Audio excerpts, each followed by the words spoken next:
Gals and guys, this is Michael Ferrari of Cinema to Meep. Welcome to the latest Patreon episode, number 46, I think. Joining me today on this new adventure for me in podcasting is Quentin Dunne. How's it going, Quentin? It's going well, Michael. Great to see you. How are you doing? Good to see you.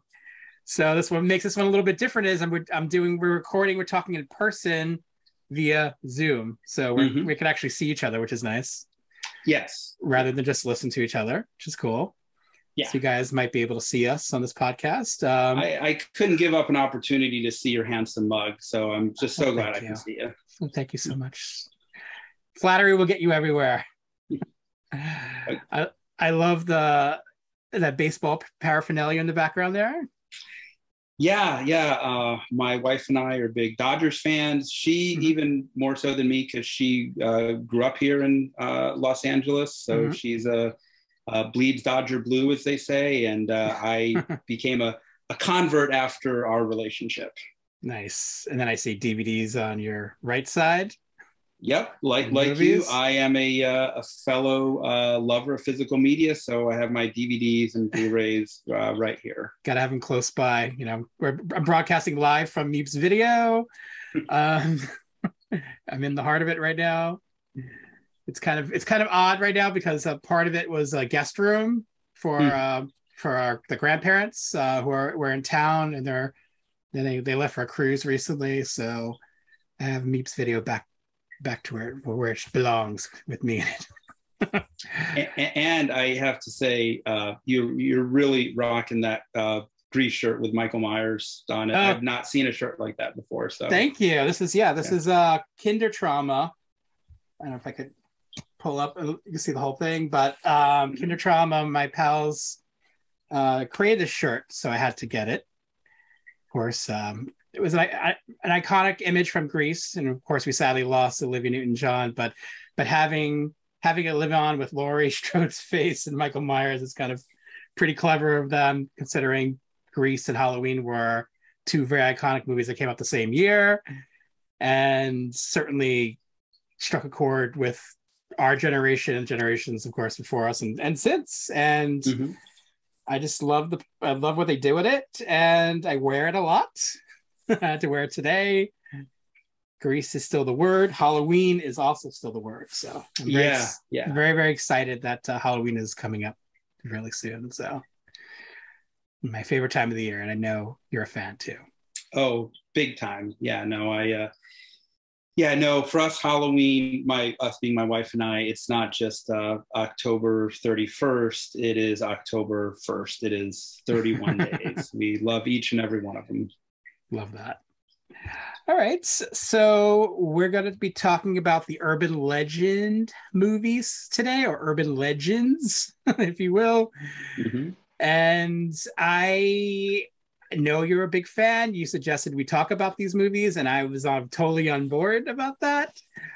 So before we get into the urban legend films, and I really get into it, I know you have some recently seen that you might want to talk about first. So let's get there. I'll start there and then see where that goes. Sure.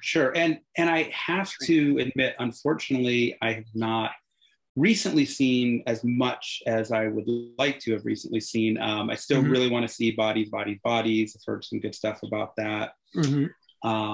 But yeah, I was on a 10-day trip to Scotland, and shortly after I got back from that, I tested positive for COVID. So that really kind of took me out of going to the theaters for a while. Thankfully, that's all clear. It's all passed. But so a lot of the things that I've been seeing have been more older films on DVD, although I did catch one older film in the theaters recently. But so basically, here's what I've been watching. Sure. Starting out on the horror theme, because Clu Gulager passed away recently. I rewatched Return of the Living Dead, and because he co-starred in that, was very good in it. And a little bit of a personal connection to Gulager. You know, I live in Los Angeles, and I have for many, many years, I mean, at least 20 years, if not maybe slightly longer, I have gone to the New Beverly Cinema and seen lots and lots of movies there. I went to it, I started going to it before Quentin Tarantino owned it. I've been going since Quentin Tarantino owned it.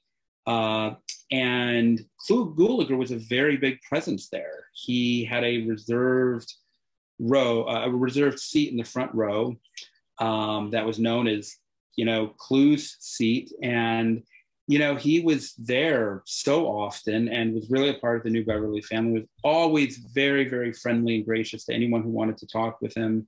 People would come up, ask him questions about his movies. I actually saw Tarantino himself there at one point, really excitedly and animatedly asking Clu about all these things that happen in old TV shows, and what did you do with this? And a lot of times, geez, sorry, Quentin, I'd like to tell you, I just can't remember. I don't know. But he was, he was just always very, very sweet. So it was fun watching Return of the Living Dead, which held up quite well. Rewatched 16 Candles for the first time in quite a few years. And since that got me into the mid 80s, teen comedies. Also rewatched Can't Buy Me Love, which holds up quite well. Just had its 35th anniversary. That's right. Oh yeah. Oh my God. Yes. And I saw that at the theaters when it came out. So that has a especially near and dear place in my heart. Saw Big Trouble in Little China at a midnight screening at the New Art here in LA. And that movie plays really well with a crowd. I mean, as fun as it may be watching it just at home or your theater, it really comes to life with a bunch of people. Then rewatched A Clockwork Orange on a 4K, and it looked absolutely stunning. Back to the horror genre, I rewatched Tenebrae, Dario Argento's film. I wanted to show it to my wife, who'd never seen it, and she really liked it. And I don't know, sometimes I feel like Tenebrae gets a little lost in the shuffle in some ways. So many people talk about Suspiria, Deep Red, even opera, but I think Tenebrae is absolutely incredible. So I'm a big, big fan. It was a lot of fun to rewatch that. Then just last night, Friday night, went over to a friend's house who, for reasons I still don't quite understand, wanted to watch his new 4K version of Superman 4, The Quest for Peace. Yeah. And I have to say, I feel like I was kind of pleasantly surprised. I was expecting it to, I think I just heard for so many years what a wretched mess it was. I think I saw it on HBO maybe a year after it came out, and I just didn't like it nearly as much as the first two ones. So I was like, never thought about it again. But I feel like the movie meant well. Yes, it intended no harm to anyone. I don't think it's nearly as good as the first two ones, or especially the first one, which is one of my favorite superhero movies of all time. But I think I went in, my expectations were so low, and I was kind of like, wow, it's kind of fun. I've certainly seen far worse. It's it's in focus. All the actors remember their lines and don't bump into the furniture. So I've certainly seen far worse. So that was a bit of a pleasant surprise. And then finally, I have not actually had a chance to watch this, but I recently purchased it. I think I'm one of the very, I don't know, maybe it has a whole legion of hidden fans. I don't know. But there is a horror movie, a made-for-TV horror movie from 1990, I think made for USA Networks, called I'm Dangerous Tonight, with Machen Amik and Dee Wallace and Anthony Perkins. And somehow, finally, it got put out on a restored Blu-ray by Kino Lorber. All these years I've been watching this faded, kind of like bootleg DVD. So when I had no idea, I was in Amoeba Music and I saw that, I was like, look, what? Taking that off the shelf. So I'm looking forward to seeing a nice, pristine version of I'm Dangerous Tonight. Yeah, I mean, it looks great on Blu-ray. They did a really good job. Oh, you've seen it? Yeah. I have the Blu-ray. It's Oh, on the shelf somewhere over here. oh, Um, excellent, excellent. yeah, I'm a fan of those USA Network movies. I watched a lot of them when they came out, and Hmm. they recently did Buried Alive, which I think you're a fan of, the Frank I am Darabont. with Tim Matheson and Jennifer Yes, Jason Leigh, directed by Frank Darabont. Yep. that to me is a pretty top shelf of their Hmm. USA original movies, and they have a few more coming out too. So I'm very excited about that. I've collected a few of them on VHS as well, so I'm Do you, happy. by any chance, have you heard if one of them is going to be Nightmare on the 13th Floor? I haven't heard that one, but I'd imagine eventually that would be fun. Yeah. That's the one with Brooke Shields, right? I think I don't know. I don't remember her. And I remember James Brolin is in it. It's kind of like about like a Oh, okay. haunted, hotel, and Okay. there's a 13th floor where nobody's up to any good on that 13th Sure. floor. But I just always remember being creeped out by it back in like 1988 or 89. But it's, as far as I know, never been out on DVD or Blu-ray. Yeah, no, and there's a few rare ones like Trapped with Kathleen Quinlan, which came out around the same time as I'm Dangerous Tonight and Buried Alive. That's a really good one too. Okay, I haven't seen that. Thanks for Yeah. Isn't that where she's like in her building, like where she works or something? Yeah. Okay, I remember Exactly. vaguely about it, but I don't think I ever actually saw it. That one was really good, and it's really hard to find these days. I don't even think it's streaming anywhere, so it's kind of hard to watch. So to rescue that one for Blu-ray would be a coup for Kino Lorber. So hopefully they do. Seems like those kinds of movies have gained more popularity in the last few years. I know when Shout Factory, Scream Factory was releasing some TV movies, they mentioned sales were poor, so they stopped doing them. But it seems like they're doing well for Kino Lorber because they released a lot of them lately. And I just watched, which I guess would be my recently seen, Ants from 1977. It's also known as It Happened at Lakewood Manor. It's one of those all-star TV disaster killer animal eco horror movies, and it's a lot of fun. That one, I really enjoyed watching that on VHS growing up. It was one of those big box VHS copies, and it was a close-up of Suzanne Summer and her boobs with ants all over them. So it was very memorable on the video store shelf, and it's probably part of why they I thought it would be a good seller for them, and I think it probably is. I love those nature run amok movies and those eco horror films, so I'm glad there's a focus on those, and they're coming out. And that one happens to have a really good commentary by my pal Lee Gambin, who basically wrote the book on those kinds of movies. And he gives a really. And you say wrote the book, you're being literal, right? Because a literal book actually writes film books. Yeah, it's on my shelf there. It's Massacred by Mother Nature, so it's a book about those kinds of movies, and he has a deep love for them as well. So, and it's very apparent when listening to him talk about those movies. And I think on that Kino Lorber Blu-ray, he interviewed a few of the actors from the movie too, which is kind of cool to hear, and which is nice. So yeah, there's definitely a lot of love going on in Blu-rays right now. In that world, a bit of a renaissance, as you guys have probably noticed. A lot of companies are doing really good work. I picked up that box set from Imprint Films with the neo-noir set, and I've been watching all of those movies, and it's a lot of great stuff in there. After Dark, My Sweet, which I think you like. If I do, correctly. Yeah. The Jason Patrick movie. Jason Patrick movie, yeah, and the other Jason Patrick movie, Rush, is on there, as well as One False Move and Mortal Thoughts, which is really hard to find a good copy of. So it's finally widescreen and it has a good extras on it as well. They all do. Twilight is on there as well, the 1998 Robert Benton one. Oh yeah, with Paul Newman and Susan Sarandon. Yeah, it's kind of an underrated one. I think time is kind of not as been kind to that one.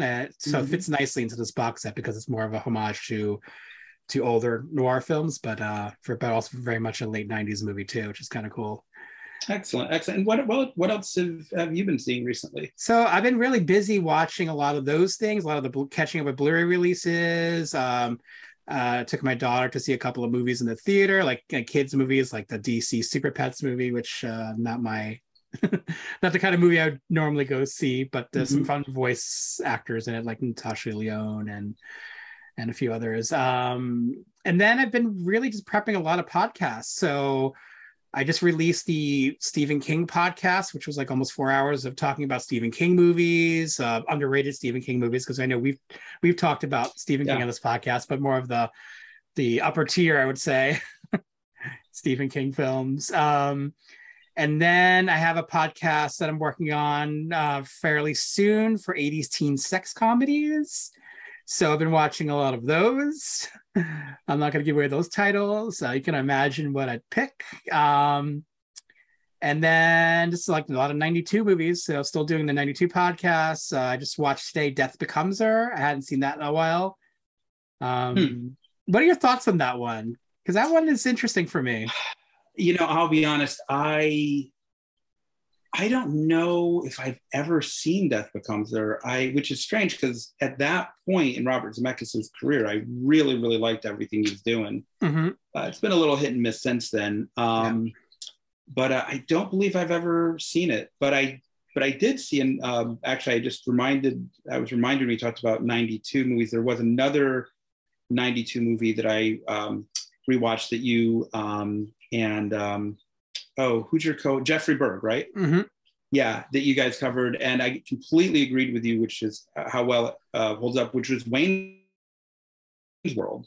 Yep. I got the 30th anniversary Steelbook edition of it, and absolutely loved it. Thought it had just held up so well, and I'd forgotten how incredibly good Dana Carvey is in it. I don't know. I think people think of Wayne's World and they think more of Mike Myers. Wayne is a little more dominant, a little bit more whatever. But just Dana Carvey's incredible. Their chemistry is great. So yeah, I was so happy with how well it held up. But anyway, I didn't mean to get away from Death Becomes Her. Say a little bit of what you've been thinking about. To give you an idea, like I saw that in the theater and didn't like it. Mm-hmm. And it just had problems with the tone. I felt like it was trying too hard to be funny, and I know it was became more of an effects movie, so I felt like that kind of took away from whatever else I liked about it with the actors. So I just kind of never really rewatched it that much over the years because of that. I felt like it just was an okay to not so great fantasy comedy, and so I've been avoiding it. And I watched it today, and I was kind of nicely surprised that it held up pretty well. Like it's better than I remembered it being. It's a lot more funnier than I remember it being.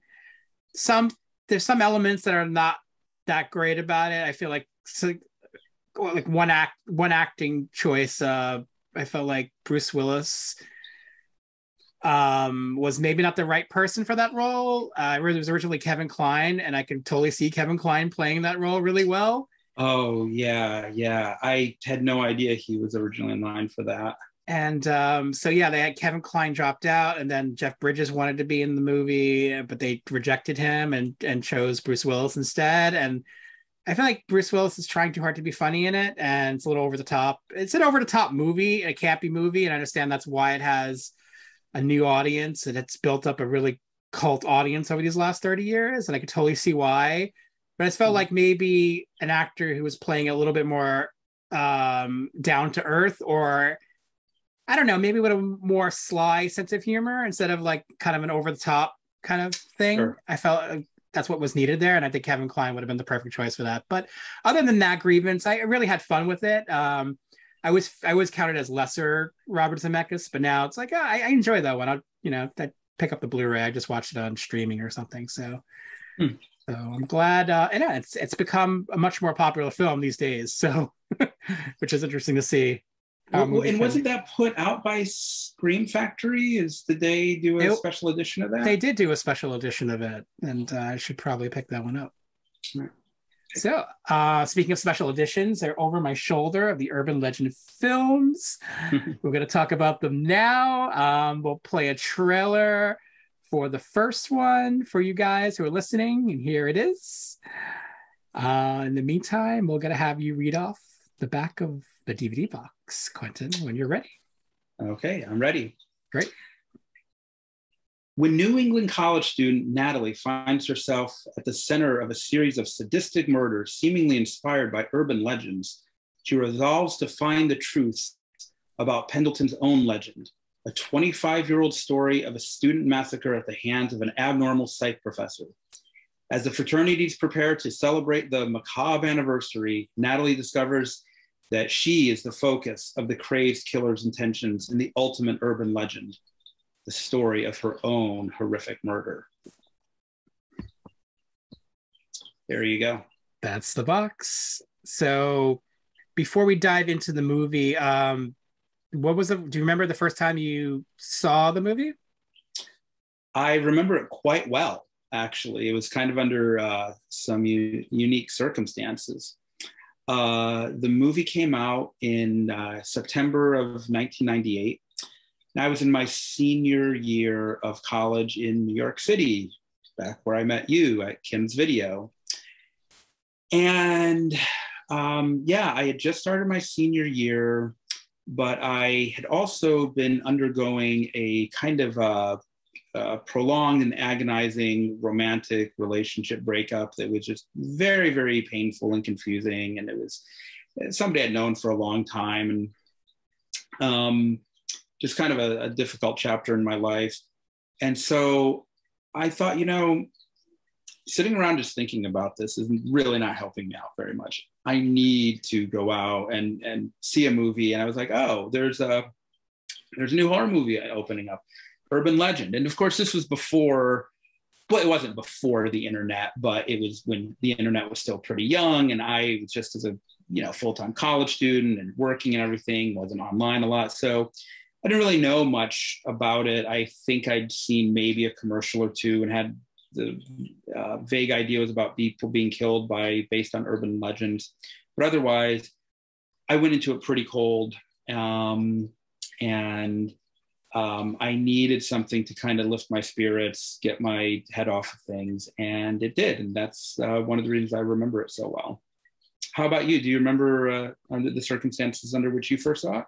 I remember it was playing, I think I saw it after work at Kim's. It played at the Lowe's Village 7, which was a theater in the East Village. Mm-hmm. I would go to that theater a lot before the Union Square Theater opened up. So we went to see a lot of movies there. So walking distance, go see a lot of movies. They played a lot of the first run big movies, but also some art house movies as well.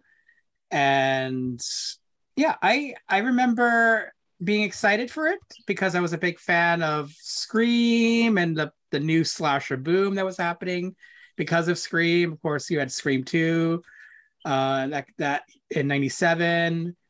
And so all these like slash, and I Know What You Did Last Summer, of course, which we talked about in this podcast, which came out in 97. So you have all these slasher movies, these new slasher movies coming out. So I was very excited to go see it. And and I did. And it was I'll save my thoughts for when I get to it, but yeah, it was exactly what I needed at the time, much like you. All right. And there's maybe a little bit of a trivia we'll talk about in terms of this movie's connection to I Know What You Did Last Summer.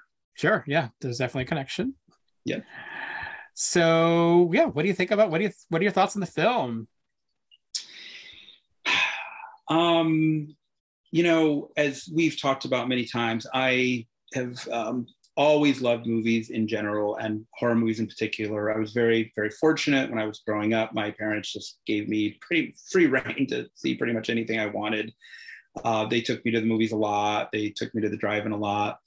And early on, the horror genre became very near and dear to my heart. The slasher subgenre became especially near and dear to my heart.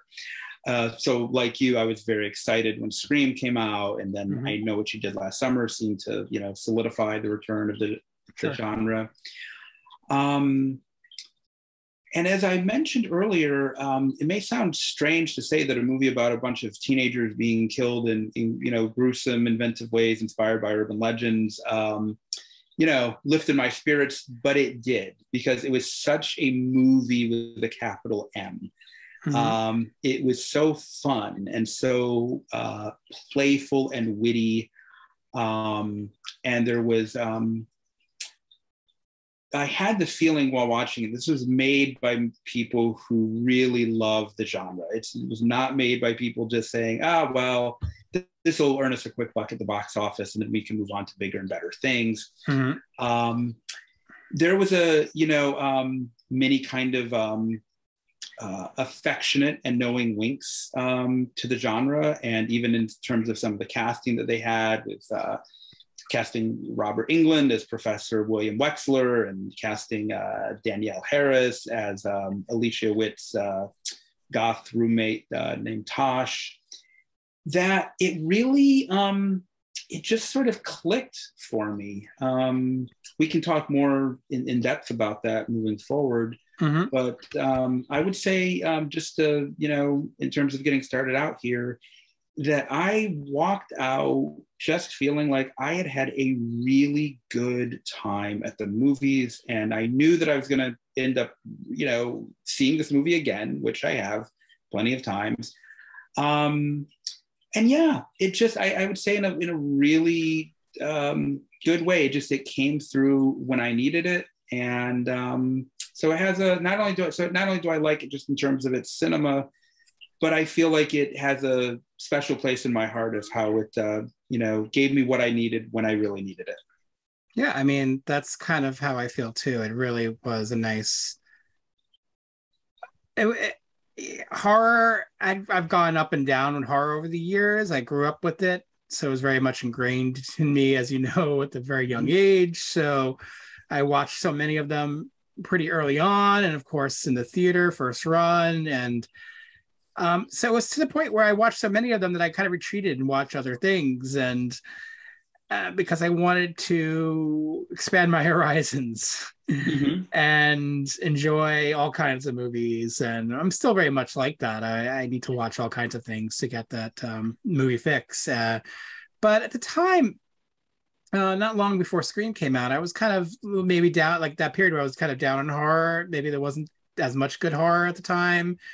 And I was just not enjoying a lot of things I was seeing in theaters or on home video or direct-to-video, whatever it was. And Scream came out and really revitalized this subgenre for a few years, really. And so I found myself getting back into it and watching a lot of the older movies again, and all the movies that a lot of these the movies Scream homage, and even a movie like Urban Legend is homaging. And I needed a fix for slasher movies suddenly again, and certainly new ones. And Urban Legend at the time really gave me that, and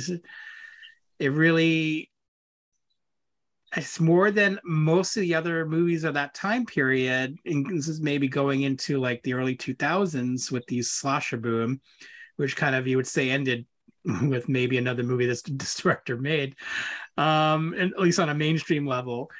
It really, yeah, it made me really appreciate what those older movies were doing at the time, instead of just looking at them as just silly entertainment. So I think there is something more going on, and something very pure, like you said, pure movie, which is what I really want sometimes out of a movie. Something very pure. It knows what it is.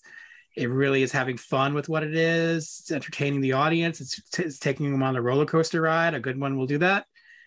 And Urban Legend is, to me, top shelf up there with those movies, because it does a good job at that. And a lot of that's because of the director, Jamie Blanks. I feel like this one, more than most, is so well made and well directed. There's a lot of panache put into it. There's a lot of style.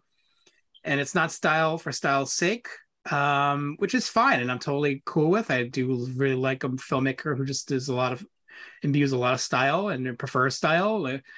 But I feel like it's really elevating everything, the style. Mm-hmm. There's a lot going on. They're not just throwing things at the screen because they can or have to make it entertaining. They're doing it because there's reasons. They're manipulating in the best possible way, and it's just enjoyable. This is so much thrown at you, but in a way that's like they're not wasting time or money. They're just giving you everything they can. They're doing the best possible job with, you know, with what they have, which is, you know, what you want out of a movie sometimes. And I feel like Urban Legend is a really good example of that. It really gives you a lot, and very enjoyable characters. Again, like I said, with the style of the film and all the technique, the camera's moving a lot, which is nice and nice to see.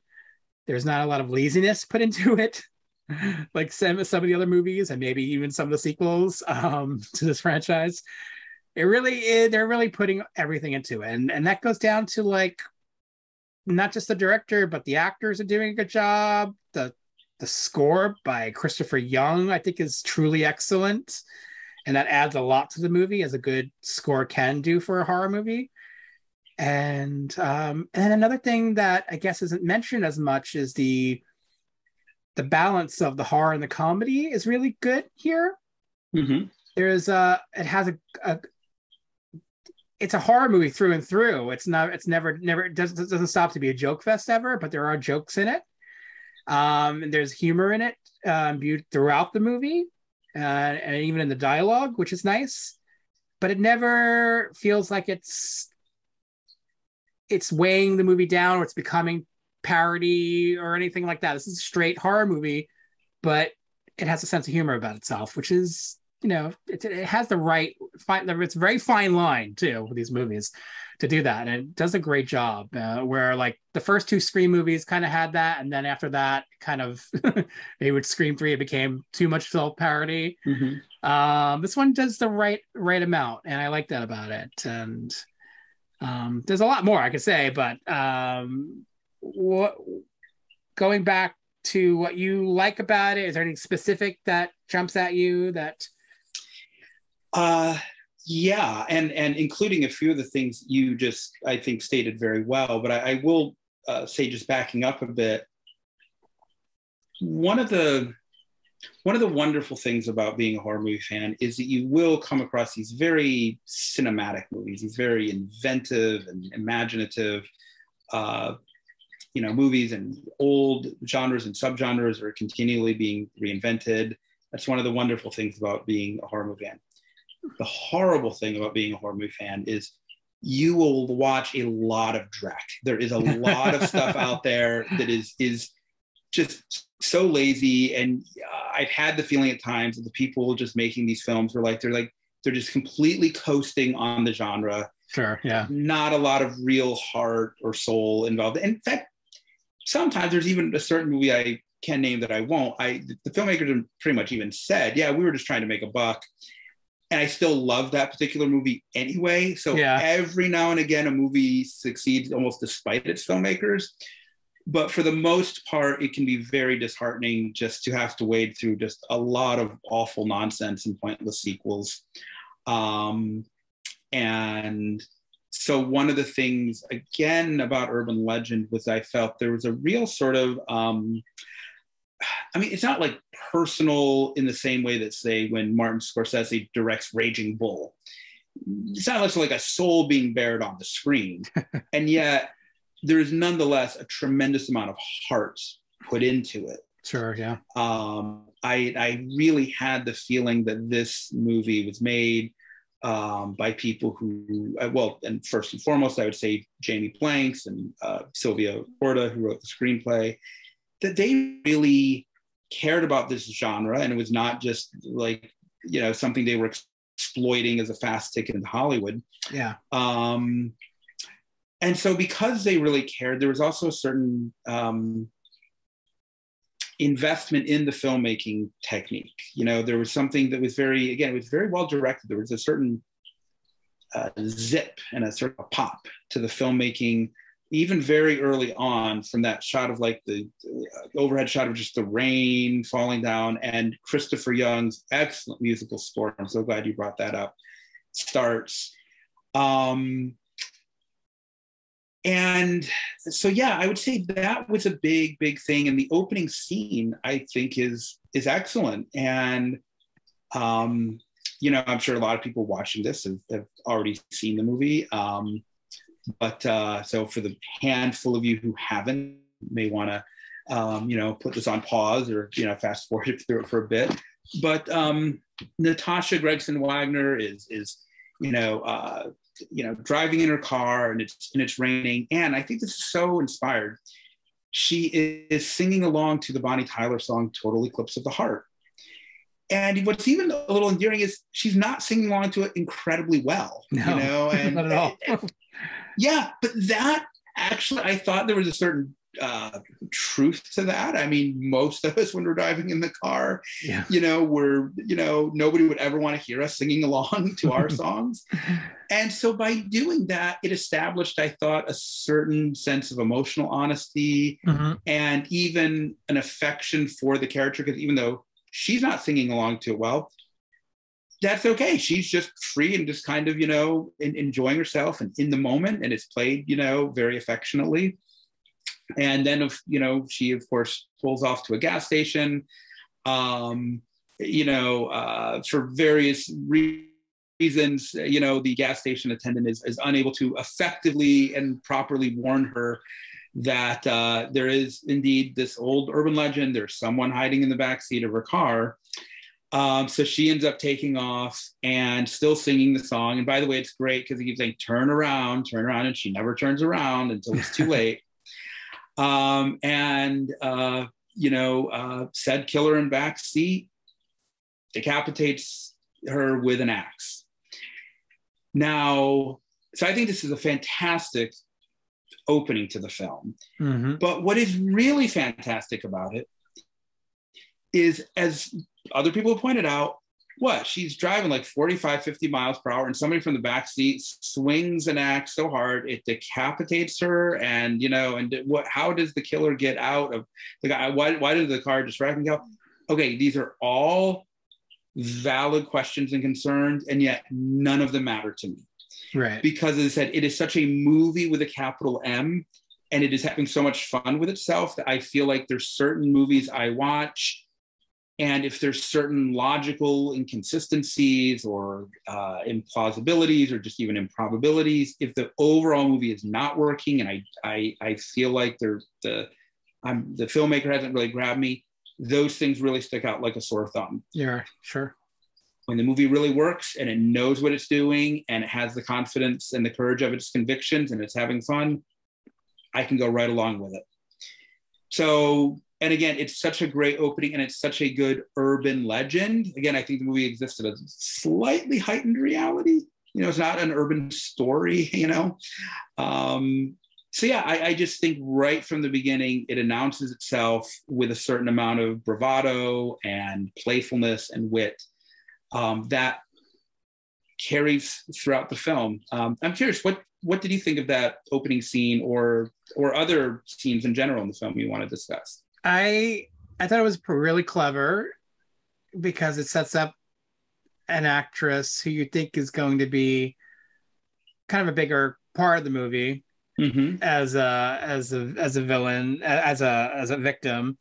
So you're getting a homage to a previous slasher movie, of course, like with Psycho, someone who you think is going to be a bigger part of the movie and then ends up being a victim, and then there's more to the story. I like it. It's really clever because you think it's kind of a random killing first, and then the way it's tied back into the movie, I thought was really nice, and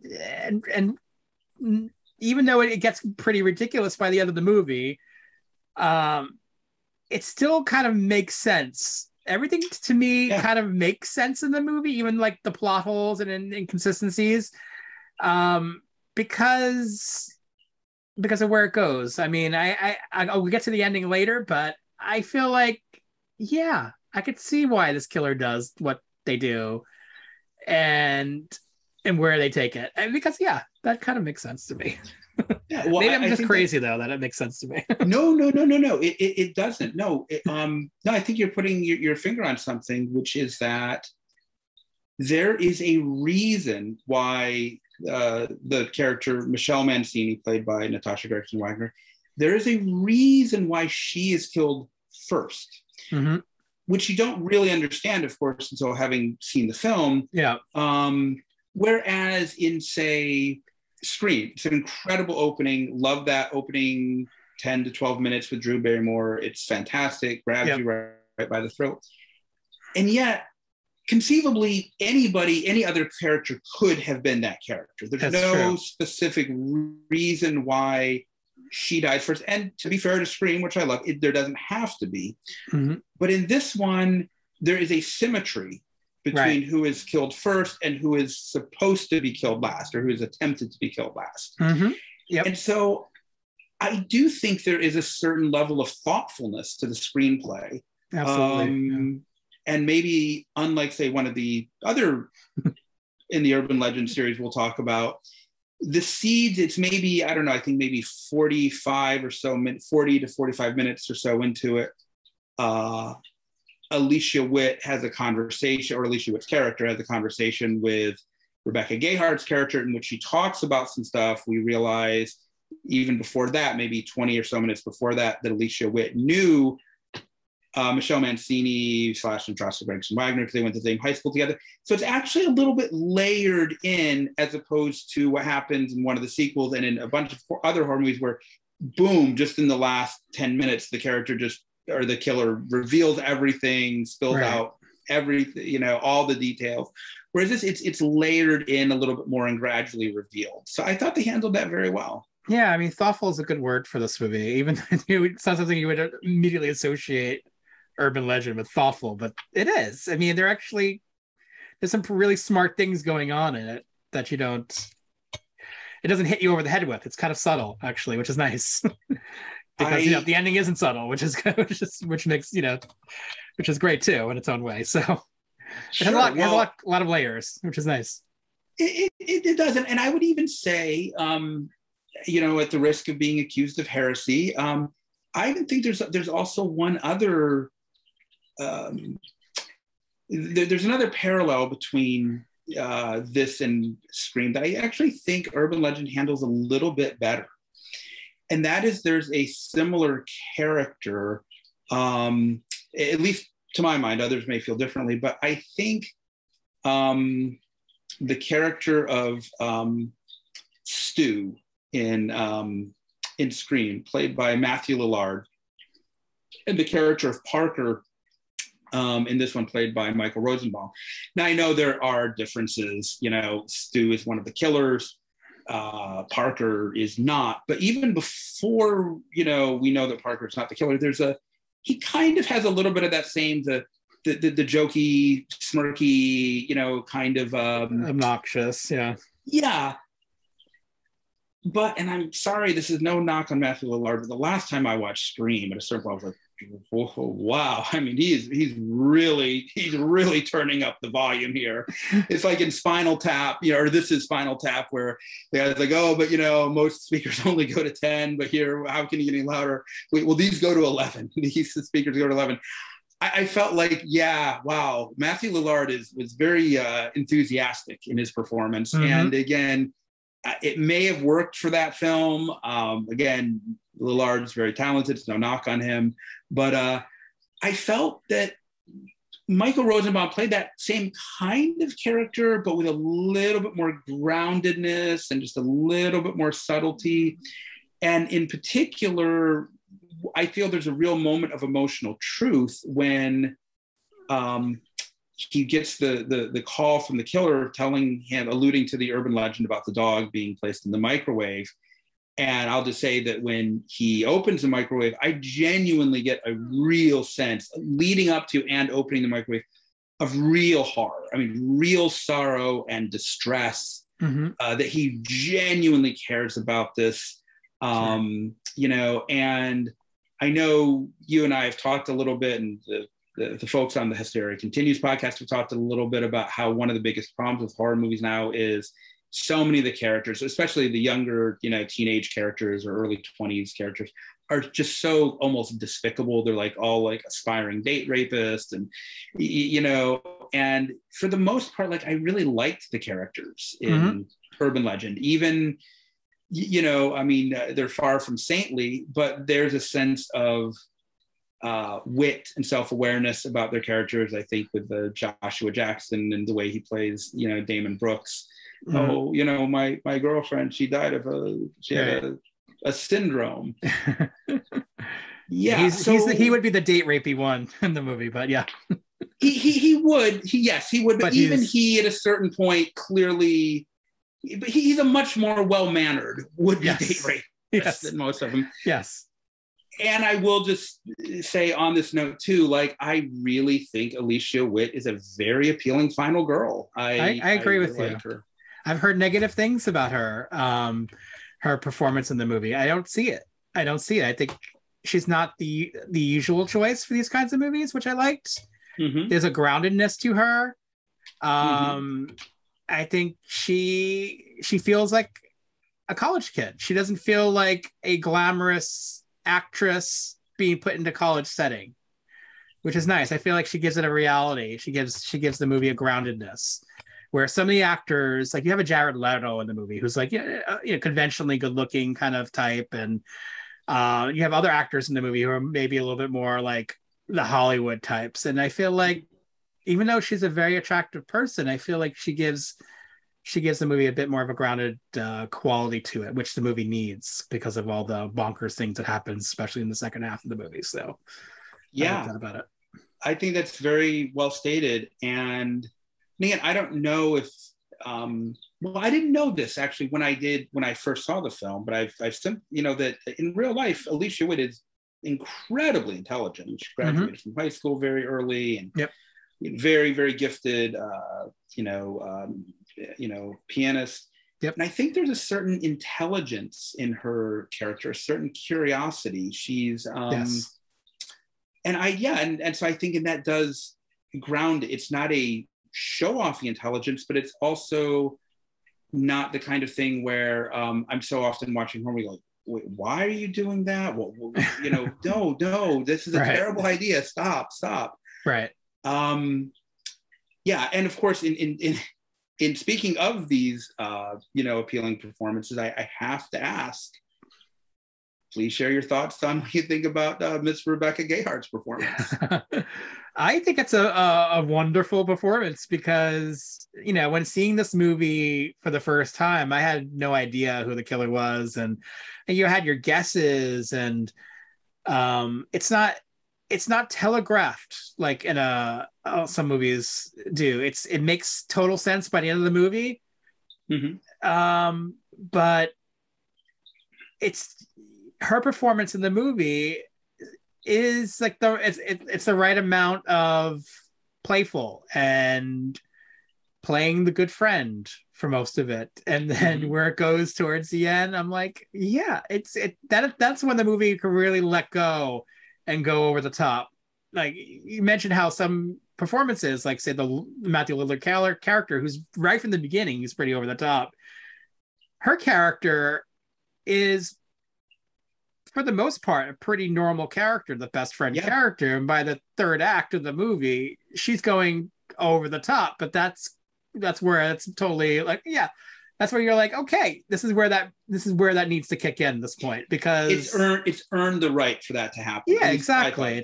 It's not from the get-go. And if it was from the get-go, then it would, I probably wouldn't be talking about this movie as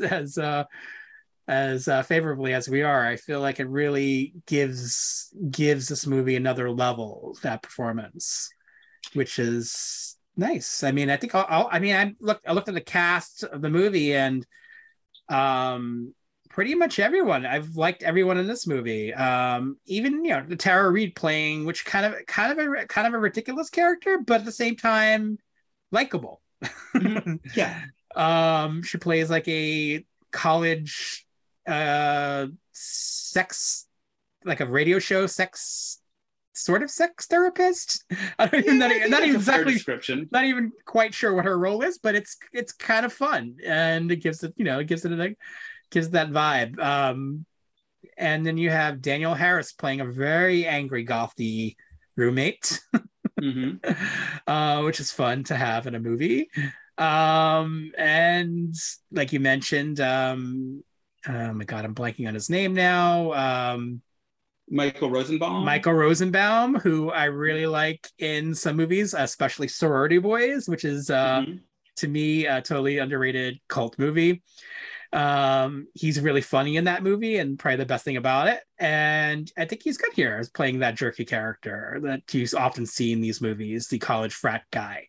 He is giving it, like you mentioned, more levels than you would expect, and there's some heart there, which is nice. And the movie gives you a good amount of time with the characters, which is nice too, before killing them off.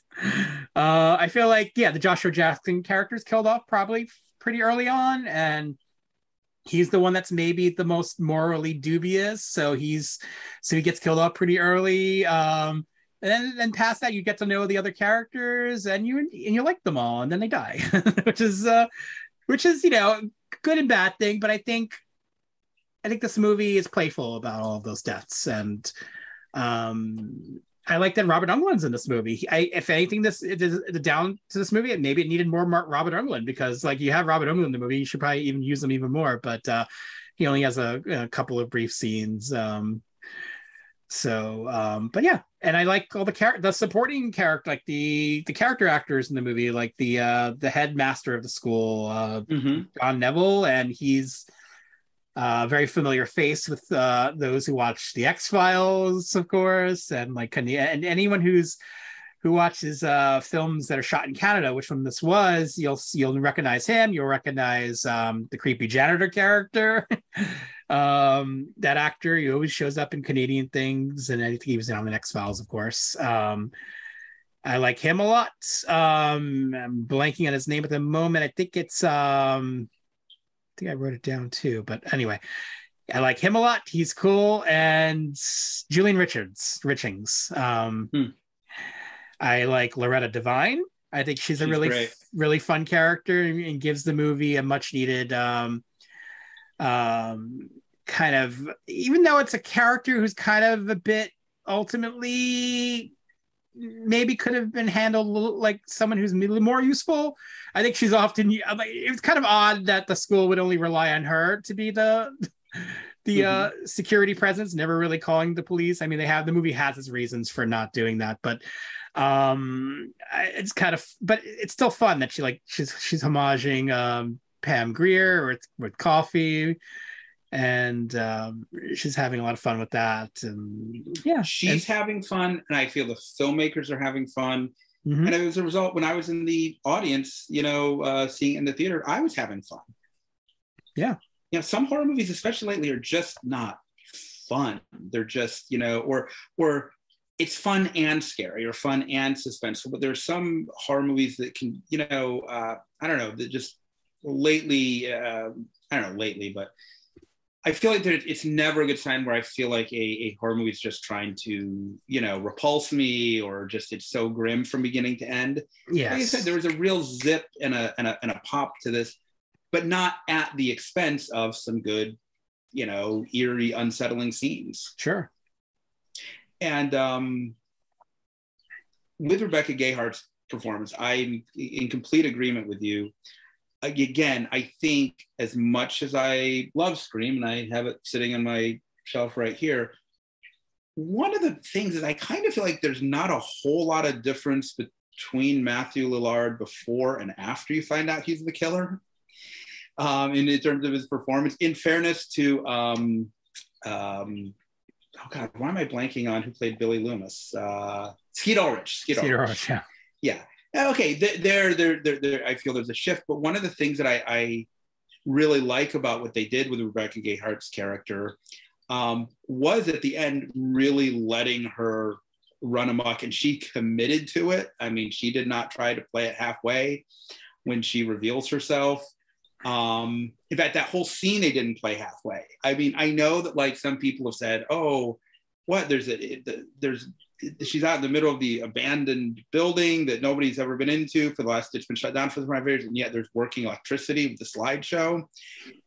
And yet, two things. First of all, because she went all the way with a slideshow, and because there's so many candles in there. Yeah. Like, that's the thing, is I felt like, yeah, they're just going all the way with it, and therefore I will go along with it. I mean, again, a killer having a slideshow, setting up an abandoned, yeah. It's amazing. Yeah, it's great. I mean, it works on it because, again, so often we just get the long speech. Here, we're not only getting long speech, we're also getting all the candles and a slideshow set up. Yep. More power to her. I totally buy it because, like, she went all out. You know what? She got a battery-powered projector. Yes. I mean, this is a girl who knows what she's doing. She knows what she's doing, yes. But there was something, I read there was a really interesting anecdote on, and actually I'll show this little plug here. This is the Scream Factory special edition, 2 Blu-rays of this. First Blu-ray is of the movie with some wonderful audio commentary. Second Blu-ray is all special features. It's just jam-packed, fantastic stuff. Oh, absolutely. I would say Scream Factory went out, but I think that's not true. I think it's because the director, he's responsible for the extra features. He's the one who interviewed the people and went out of his way to do it, which is amazing. He did. This was a movie that was near and dear to his heart. And I'll say a little bit about the director as we close out right before we move into the next film. But for anyone who maybe is watching this, who likes the movie but has not seen the Scream Factory special edition, I think it is completely worth it. I think, yes, the director, Jamie Blanks, put so much time into this. And one of my friends helped out a lot on the special features, Peter Bracke, did a great job. Yes. If you're going to name drop that you're friends with Lee Gambit, I'm going to name drop yes. Peter Bracke. I'm friends with him on Facebook too. So with Pete Bracke? Yeah.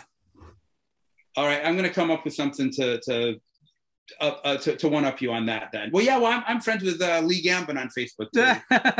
It was more of a recent thing because I rejoined Facebook like a few months ago. So yeah, Pete's a great guy, and I am not friends with Lee Gambit, but that's only because I'm not on Facebook.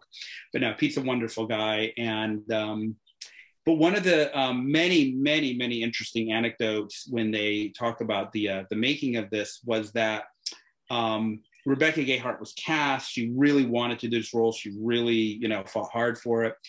But she also said to the director and producer, look, just so you know, my hair gets naturally really curly, just that's its natural speed. So if you want to, keep it straight, it's going to take like an hour and a half or so every day every day I'm shooting to straighten it out. And I think it was the director, had a really good, interesting idea, which is, okay, let's straighten it out at the beginning.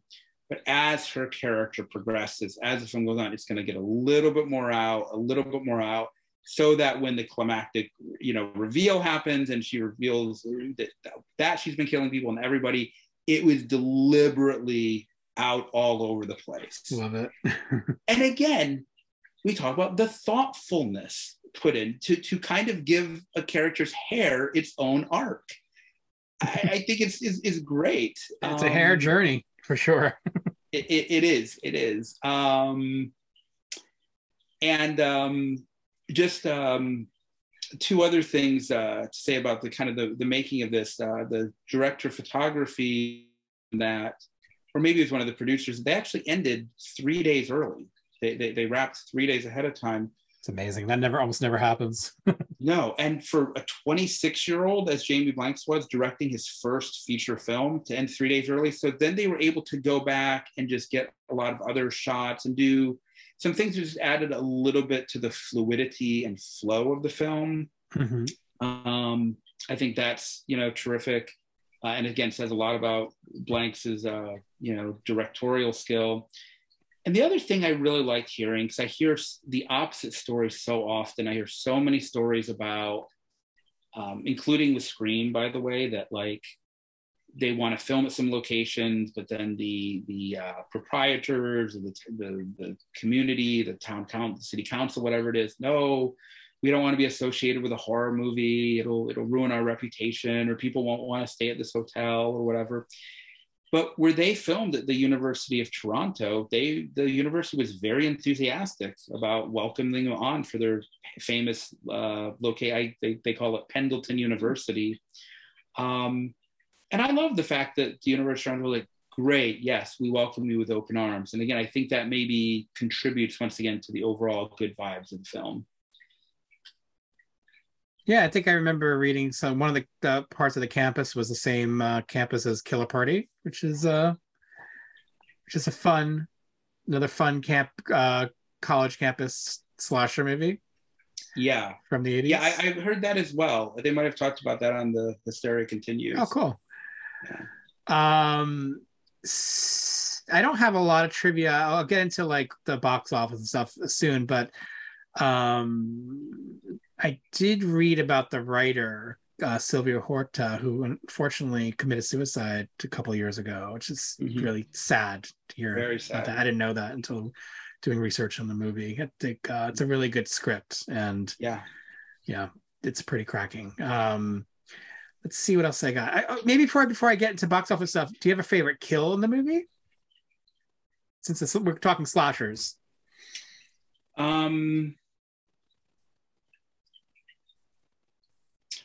Well, yeah, there is. I mean, there's not much more I can say about it, but I do think that opening kill is so good, and yet it's not like, to me anyway, it's not like, oh, the opening kill is so good and then it goes downhill from there. Mm-hmm. I just think it sets such a fantastic tone that.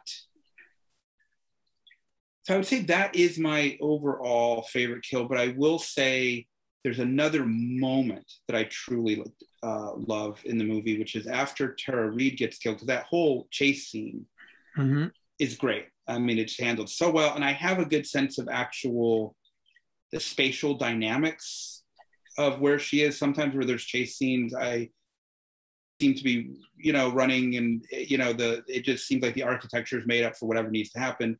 There, I thought it was actually handled very, very well. And I love how when Alicia Witt ultimately witnesses the actual final moment of death at the end of the chase, where the character Sasha is killed in her radio station, and then the killer in the parka with the black glove goes. Yes, I love that. That was just a subtle moment. I don't know if that was originally in the script. I don't know if that's something that the actor thought of, the director thought of, but whoever thought of that, I thought that was just a really lovely touch. And I will just add in one other thing that there was one moment where I thought the killer really kind of just committed a major faux pas. It really just stepped over the line, good taste. And that is after having killed the Tosh character, and writes in blood, a la the urban legend, writes on the wall in Tosh's blood, a message for Natalie, aren't you glad you didn't turn on the light? And doesn't even add an exclamation point at the end. I mean, it is a question, is it not? Aren't you? I mean, she could have wrote, you're glad you didn't turn on the light, but no, aren't you glad you didn't turn on the light? And just to not use proper grammar like that, I just thought was rude, How dare they? Yeah. I mean, come on. I mean, and again, this is the killer we know is a college student. It's not like they have, ignorance to fall back on. They've made it into university. They clearly know a question mark comes at the end of a question. So I just thought the killer exhibited terrible manners in that situation. What about you though? Do you have a favorite kill? It's interesting. This is one of those movies where I like almost all of them. I feel like none of them are lazy. They're all inventive and interesting in their own ways. Like usually I don't like when characters are like hanged, but I thought that was a really effective one with the Joshua Jackson character. I think the Tara Reid one, I think I wrote that down too as a favorite because it leads up. There's a really good chase scene before that, and I just like I mean, even when the headmaster gets killed, and I don't remember how Robert Englund gets killed. We don't actually see him get killed off screen. We just find his body, right? So, yeah. But do you remember what's on the license plate? The frame of the license plate is the headmaster's car is rolling towards them. I don't remember offhand. What is it? It says, "Don't tread on me." Oh, right. And then afterwards, they show the sign that says severe tire damage. Yes, I remember. And again, that's what I mean about there is a playfulness and a wit to the movie. The filmmakers are having fun with this. There's so much wit. There's an Alicia Witt in it. Oh my God. I'll bet that was one of the key reasons she was cast. That was it. We got to have more wit. And the other thing that's wonderful is none of the killings are overly super bloody. It's not torture porn. It's not gratuitous. It's bloody. It's gory, but not excessively so, because it's not a gross out movie. That's just not what it's going for. And I love it for that. Mm-hmm. Yeah, it's just the right amount, which I like about it too. It's fun. It's fun and exciting.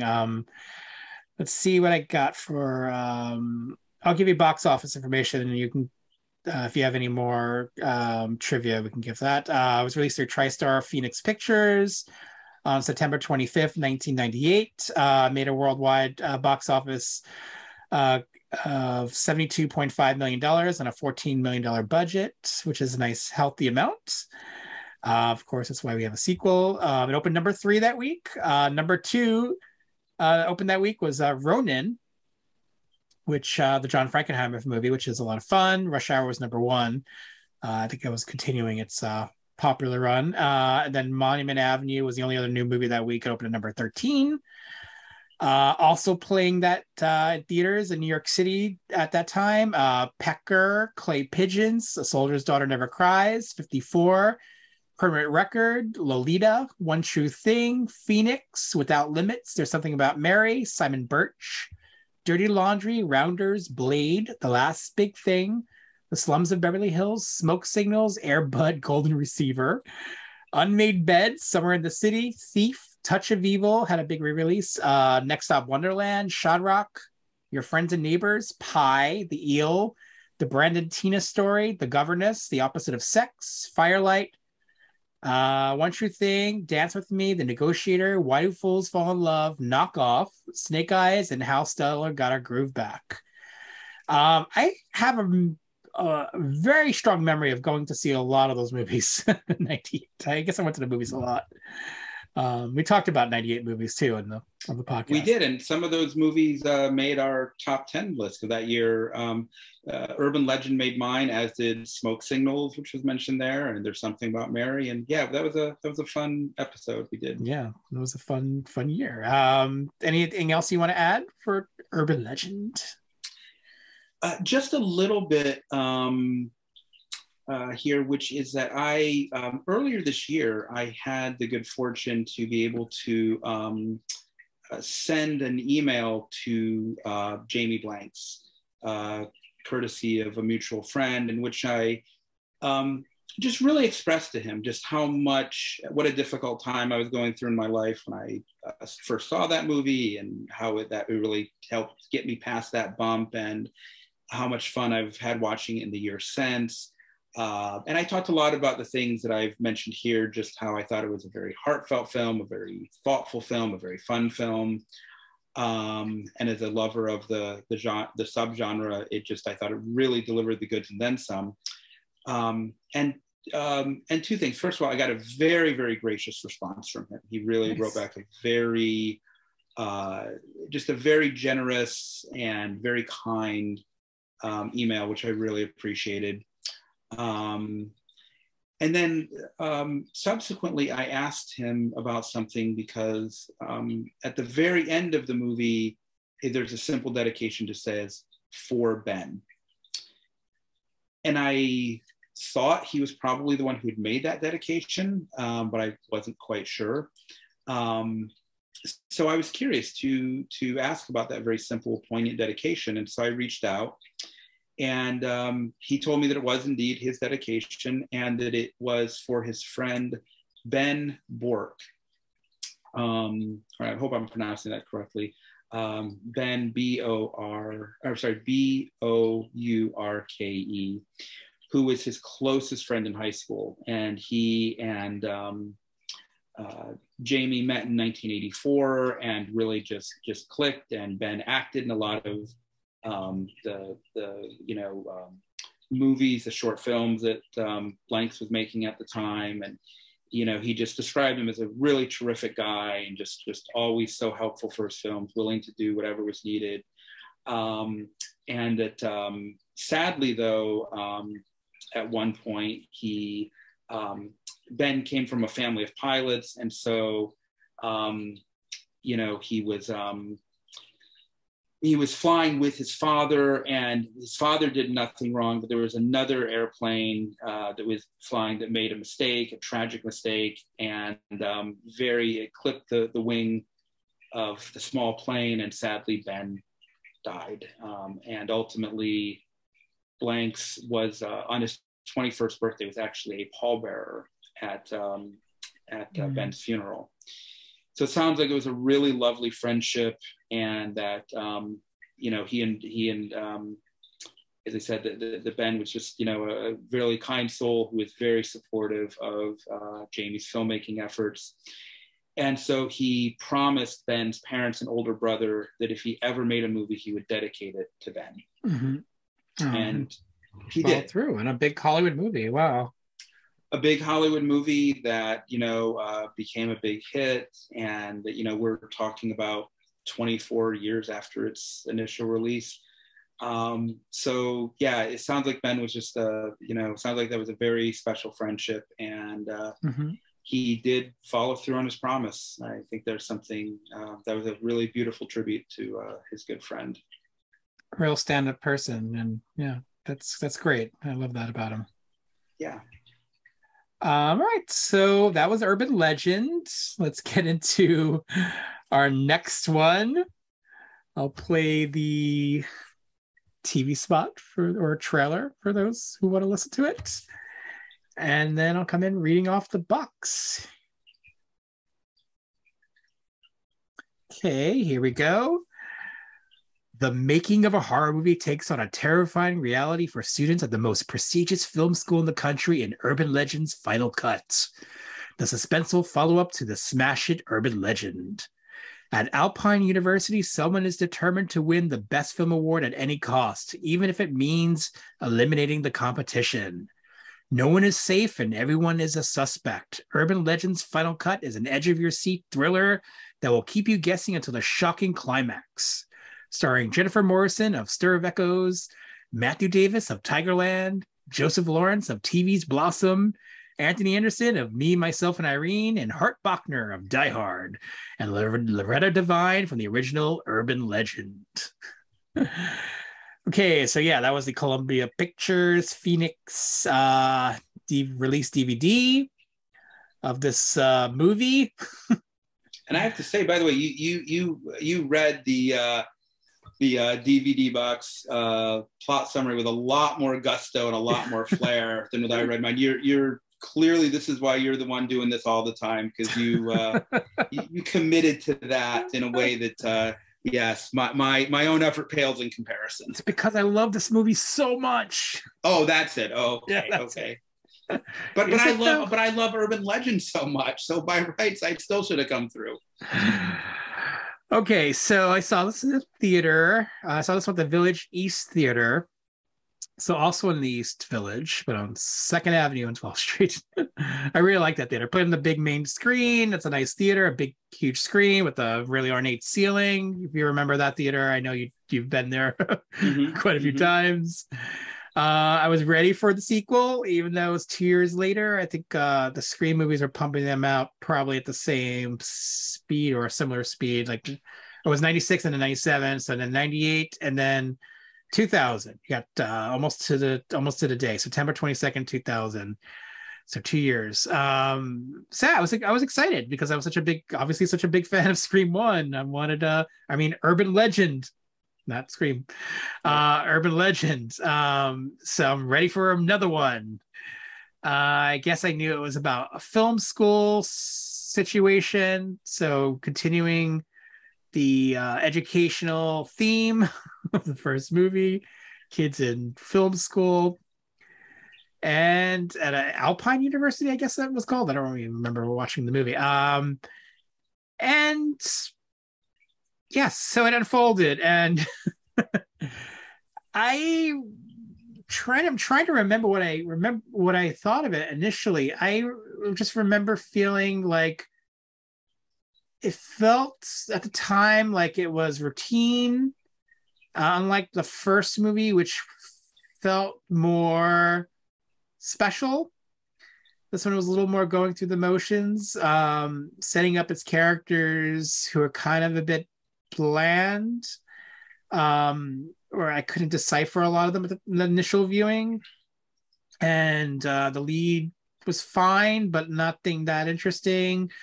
Just kind of a lot of that maybe in this movie. There's a lot of like characters who are kind of appear, and I know there's a character who plays twins, which is strange. I'm not sure if the movie needed that. It also sets up, of course, film school, and you've been to film school in New York. Did you remember film school being anything like this? Nothing whatsoever. And that's the whole conversation to be had. Yeah, I have more to say about that, but for right now, my answer is no. No. So yeah, I'm like, okay, I'm not sure what reality this movie is existing in, and maybe there's a bigger budget for student films in Canada, which doesn't seem very likely. So I was a little like removed by it for all those reasons, kind of off the bat, because the movie sets it off right off the bat. Like there's like a big, huge airplane sequence in the movie, and then it's like you think it's a kill, and then it turns out to be a movie within a movie, but it's a student movie within a movie, which is like, what? It doesn't make any sense that they would use a half of an airplane set for a student movie. It just, I mean, yeah, who has that space at a university? Who has that budget? So right from the beginning, I was kind of like, what am I watching? Like, this is not the movie I remember. This is not the urban legend I remember. And then it sets up its characters, and again, like I said, they were not as interesting. And then it has its kills, and some of them are just like, there's one that's really good, and then after that, it's like they've increasingly become less and less interesting. And I'm like, I was a little lost. I was not into it that first viewing, and I'm trying to remember more about it that first viewing. I feel like it was not a proper slasher. I mean, it felt like it was trying to be a parody, but also a slasher movie, where the first movie, like I mentioned, had such a good balance of that comedy and horror. Here, it just kind of drifts off into these tangents that I'm not exactly sure gel. And yeah, so the tone was kind of a little bit all over the place for me, and I didn't appreciate that. I guess I liked where it went by the end of the movie, with the killer reveal, and then maybe the final like little tag at the end that kind of redeems it a bit, at least at the first viewing. But that middle section of the movie where it's, you know, you have to spend time with these characters. Do I want to spend as much time with these characters as I did with the original cast of the first movie? Not really, honestly. So I watched it maybe once or twice over the years. A few years ago now, my wife and I, our kids were really young, and you know, when you're a parent, you don't have a lot of time. I guess your time is sucked away with kids, so you choose your movie watching a little bit more. Either watch something for comfort, or you just don't watch as much because you have less time. And so we were very like, we took our movie watching a little bit seriously. But for some reason, I'm like, let's watch Urban Legends Final Cut for whatever reason, because I hadn't seen it in so long. And I'm like, I was like deeply regretting it while watching it, because it wasn't like, yeah, it was not the first movie, and it was just not as fun. The characters weren't as interesting, and it was a mixed bag. I mean, ultimately, I had fun by the end, but it was just not. It was just a lot less than the original film, and I just felt a little bit like, that's kind of a wasted 2 hours. Like, could have watched something a little bit better. And then I rewatched it recently again, and while I enjoyed it, I still have that feeling like it's not the first movie. Maybe as its own thing. Sure. It's just not as well made by director John Ottman, who is a composer by trade. not a film director, which was an odd choice. I know Jamie Blanks, he didn't get a lot of chances to direct movies, which is sad. He did a couple of other, he did like, we didn't talk about the 3 films he did after Urban Legends. He did Valentine, which I'm a fan of, and then he 2 other films, Nature's Grave, which was a remake of Long Weekend, an Australian film, which I like a lot. The remake was pretty good for what it was, and he did another movie called Storm Warning, which was actually pretty good. Very good. I like Storm Warning a lot. So yeah, he was like a pretty solid director, but he didn't get a lot of chances after that, and then he actually turned to film composing after that, and he composes other things. So he has a career in that. But John Ottman is not a director by trade normally. He mostly does composing for films. And, he's worked on movies like The Usual Suspects and Apt Pupil, and he scored Halloween H2O, House of Wax, and even as recent as the Shane Black movie, The Nice Guys. So he has kind of a big career composing movies. I don't know as a director. I feel like he was a little bit all over the place with this movie, with what he was trying to do with it. And was it meant to be serious or was it meant to be silly? It's kind of both. I don't know if it handles both very well, honestly. It has a good pedigree. Again, as a writer, Scott Derrickson wrote this movie, and he's the guy who went on to direct the first Doctor Strange movie, and then Sinister, and then this year's The Black Phone, which I think is an excellent movie. Did you see that one, by the way? Unfortunately not. I think that came out either when I was on a road trip to New Mexico or maybe when I was in Scotland. I've heard good things about it. I want to see it. I like his other films. I like Sinister quite a bit, but I just have not seen it. Not out of lack of desire, just not lined up for me. Yeah, excellent film. I really was kind of taken with it. And the performances by the kids. So yeah, he's good, but he was the writer here. I'm not sure what his intentions were, if it was meant to be silly or meant to be serious or both. So I've heard this movie as maybe more influenced by giallo than slasher movies, and I can kind of see that. With what it was doing, it just didn't feel. It didn't really work to me as a slasher movie. It wasn't a good slasher, but it was a decent enough horror movie, given its pedigree, like given its budget. But a little bit lazy at times with the kills. Like someone's electrocuted, which is never fun, never that great. Even like in a Friday 13th movie when someone's electrocuted, it's not as exciting to watch. Nor as far as I know, is it an urban legend in any way, shape, or form. Yeah, so the movie has its like things with the urban legends and then kind of drops it at some point, which is strange. I mean, why even bother being an urban legend movie? You're not going to have each kill be a elaborate urban legend. See, and that seems like the point of the movie. So yeah, I'm kind of curious what your thoughts are on this one. I know we've never talked about this one together, so. No, we never have.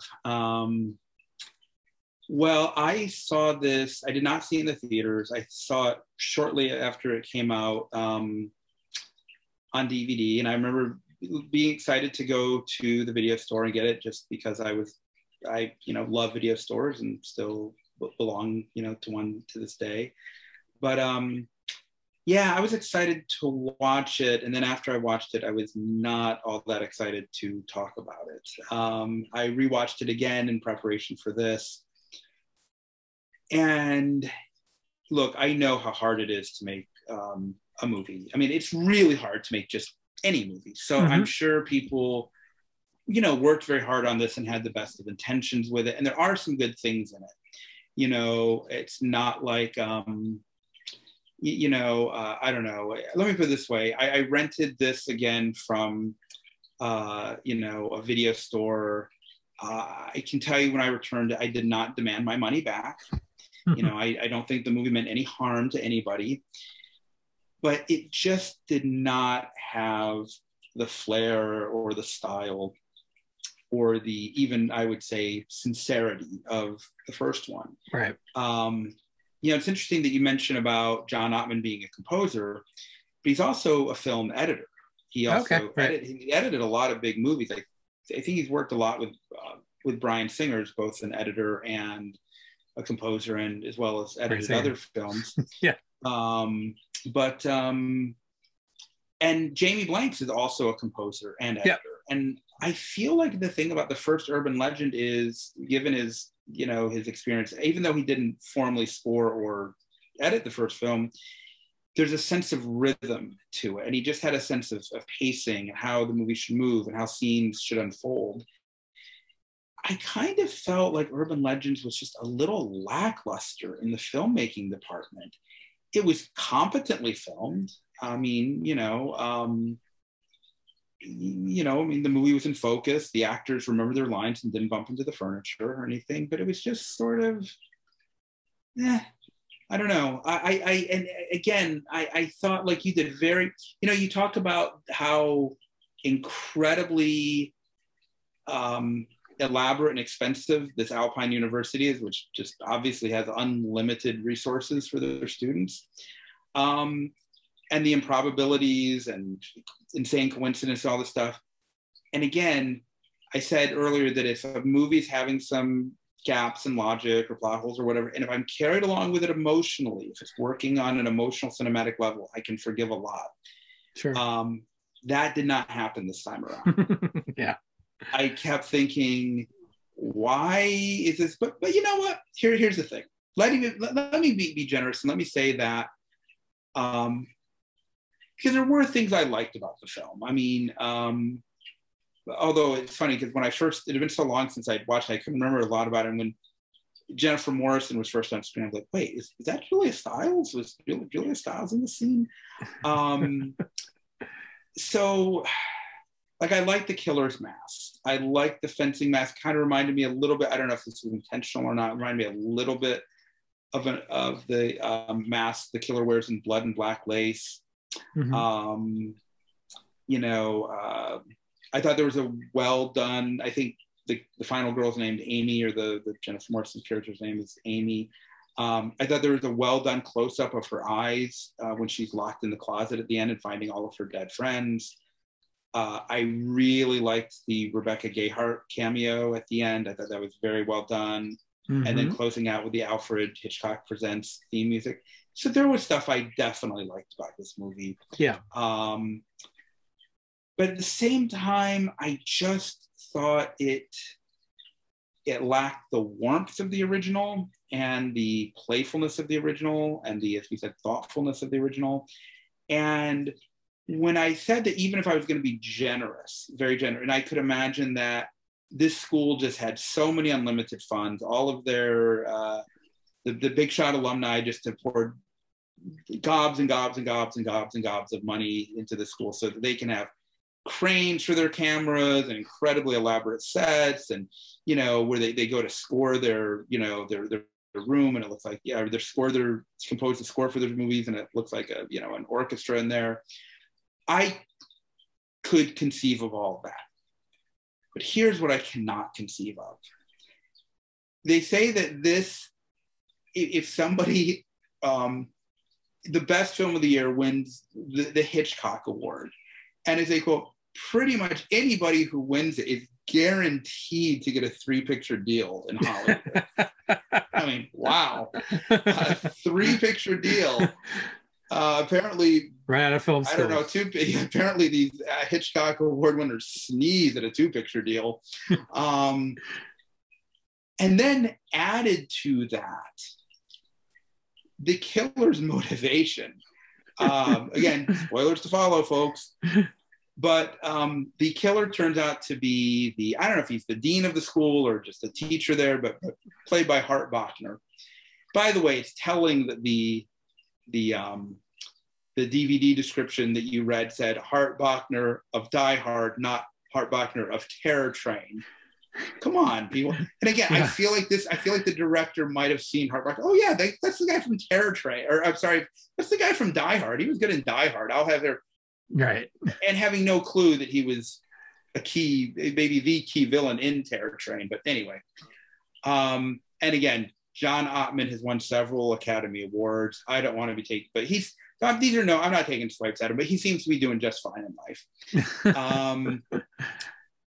But so basically, when Hart Bochner reveals why he's killed everybody associated with this film, and again, I'm not exactly sure how that's going to work. Like, nobody's going to eventually put any of this together. But anyway, he's doing this because many, many years ago, he was up for the Hitchcock Award against somebody else, and there was a tie. You know, the jury was deadlocked. So the father of the character played by Jennifer Morrison came in. He was a documentary filmmaker, and he cast the tie-breaking vote. So apparently, on the one hand, he made a movie that was so good that it was tied for the Hitchcock Award. And the Hitchcock Award winner gets a 3-picture deal with Hollywood. And apparently, I don't know, I thought maybe the runner-up might have gotten a 2-picture deal, a 1.5-picture deal, something, you know, maybe a chance. But apparently, no, second place is a complete loser. And he's relegated to teaching at this school for the rest of his days. Again, he makes a film so good 25 years earlier that it becomes that close to getting him a 3-picture deal. He doesn't win, and then he says, oh, what the hell, I guess I'm just going to teach forever.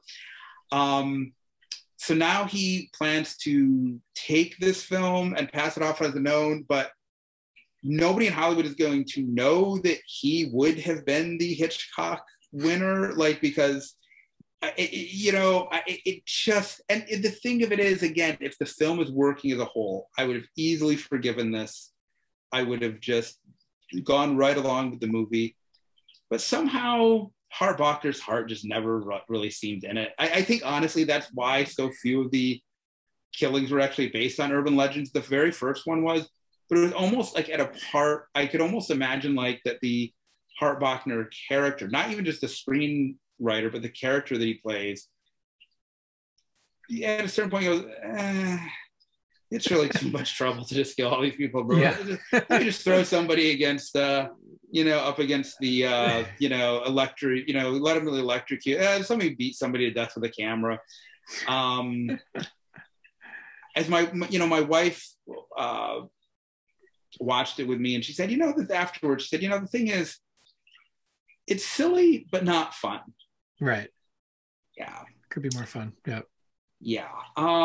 So again, it was not a miserable experience, but it was just a little kind of like lukewarm milk, I guess. And I will say, I did like the fact that they brought back Reese, Officer Reese, played by Loretta Devine. I thought that was a nice touch. And in theory, I think there's something interesting about doing with the urban legend movies what they originally thought about doing with Halloween and Friday the 13th, which is make it an anthology. That every film is basically going to have new characters, a new set of films that may be linking a little something, because this is not really a sequel to Urban Legend. So I thought in theory that idea was quite intriguing. Yeah. In practice, I don't know that it worked at all. But again, another comment that my wife Allie made was, because Reese is very suspicious about Jennifer Morrison's claims. Yeah. But early on in the film, she alludes to the first one, again, very loosely tying this to the original, where she says, there was a college where there were all these urban legends. Somebody killed 8 people based all on urban legends, but the college completely covered it up. And the one person who tried to speak up, the one person tried to bring this to light, which is, of course, her, Reese, she was transferred, she was sent off. And then she's really suspicious about Jennifer Morrison's story. And as Ali said, she goes, boy, you'd think for someone who wasn't believed about the original urban legend murders, she'd be a little more sympathetic to Amy's claims. And again, in a movie that is working, in a movie that is firing all cylinders, that kind of little detail, I could just shrug off, or Ali could shrug off, and I'm like, yeah, no, it makes total sense. Like, so again, it obviously led to bigger and better things for Scott Derrickson, and so great, this movie got him in the door, and Rebecca Gay Hart was a really good sport to come back in at that wonderful cameo at the end. But Like I said, kind of lukewarm water or lukewarm milk. I'm wondering, why Jamie Blanks wasn't part of this one, because I know he was doing Valentine, but I wasn't sure that's the reason why he wasn't on this one, because he was already doing another movie. It may be insofar as I think this movie came out. Did you say in September or October of 2000? This is September, around the same time as the first one, September of 2000, yeah. Because I'm pretty sure then Valentine came out like on or right around Valentine's Day of 2001. Yeah, so they probably filming at the same time, probably. Yeah, there's just like a 4-month, I guess about a 4-month difference between those films. So it probably was just not time. He was just busy. Yeah. Shame, because I feel like I really needed a stronger point of view. Or like, again, somebody who was a little bit more careful and thoughtful. That would have been nice. It wasn't a total loss for me. It's fun for what it is. I like that it's like more giallo influenced. It has some of that, but it has some silliness. It's some fun to be had. But yeah, for coming off the first movie and watching them back to back, it's not as good. Nowhere near as good. And I almost wonder in some strange way if, like, and I know obviously this would have to unfortunately get rid of the Reese character, because I do like Loretta Devine in this film. Mm-hmm. Oh, and let me say one more good thing, because I don't want to just take cheap back. There was some good stuff in this one. I actually did. Let me say 2 more good things. I thought the first kill was really good and really suspenseful and well done. My favorite too. I wrote that down as my favorite kill. Like, that was like, I felt like it was from another movie, actually. That was that good. Yeah, it was. It was good. There's some good stuff in this film. The other thing that I liked was at the end, when they're on the set and all of the prop guns spill out onto the floor and they're not sure if they picked up the gun loaded with bullets. That was nice. Yeah, that was well done. I mean, again, there was nobody who involved in this film should hang their head in shame. But at the same time, I almost feel like if it was just called, it was like the film school murders or something, and it was not, it had no, formal link to the first one. If maybe I just would have been able to judge it on its own terms. But I don't know. Just found it a little lacking, a little disappointing. Yeah, that's pretty much it. Sadly. Let's see what I have for this one. This one was released again September 22nd, 2000. Made a decent amount. I made almost nearly $40 million at the US box office out of a $14 million budget, so a healthy amount. It opened at number 2 that week. Okay. The number 1 movie that week, The Exorcist, the version you've never seen. They were like really close, like $200,000 or something apart from each other in terms of box office haul. Number 10 new that week was Woman on Top. Dance with the Dark was number 41 in a limited release and Under Suspicion 43. Also playing in New York theaters, The Cell, Scary Movie. Cecil, so by this point, slashers were being parodied. So, Scary Movie, Cecil B. Demented, Woman on Top, like I mentioned, Urbania, The Watcher, Duets, The Art of War, The Virgin Suicides, Croupier, Nurse Betty, Bait, Almost Famous, the original Kings of Comedy, To Bring It On, Space Cowboys, Wave the Gun, Goya and Bordeaux, Amy and Jaguar, Chuck and Buck, Steal This Movie, Autumn in New York, Bless the Child, Highlander Endgame, Hollow Man, Nutty Professor 2, The Specials, Turn It Up, What Lies Beneath, Love and Sex, Smiling Fish and Goat on Fire, The Tao of Steve, 30 Days, The Perfect Storm, Plache Vendôme, The Replacements, The Crew, and The Girl on the Bridge. Not a lot of horror. Like I think I mentioned, there was very few horror movies around that time. So I think horror was kind of like it's going kind of like that dry period again, right? It is at least certainly slasher movies were heading that way. Yeah. Maybe if Urban Legends was a better movie, it would have revitalize and keep the genre going. But because it was routine and not as good as the first, because Scream 3 came out that year and it wasn't as good as the first two. Yeah, I think by the time Valentine rolled around, which I think is a fun movie, it just didn't. That the subgenre was kind of waning again. It's just sad. Well, and it's interesting that you bring up that point about the other movies that had led up to it, which unfortunately I don't think did Valentine any favors, which I think is very well directed. And but in some sense it reminds, not that it's not a perfect parallel, but I think there's a bit of a parallel here insofar as in April of 1986 or late March of 1986, a movie you and I both absolutely love, April Fool's Day, opened. And at the time was considered, broadly considered anyway, the kind of the death knell of the slasher movie. Sure. That just kind of brought the arc, to a close. People were tired of it. And, I think that film is incredibly well directed. Love the music to it, love the cast. I know you and I have had many conversations about our shared affection for April Fool's Day, but it just seemed the timing was wrong for it. And so therefore, I think it got kind of unfairly blamed for the initial run of the slasher movie. I think, again, there might be a basic parallel here with Valentine as well. At the end, it just, although it's quite well made, there had been some kind of lackluster efforts, leading up to it, and sort of, I think maybe a lot of people just shrugged its shoulder, and it was perhaps just a bit of victim of its timing.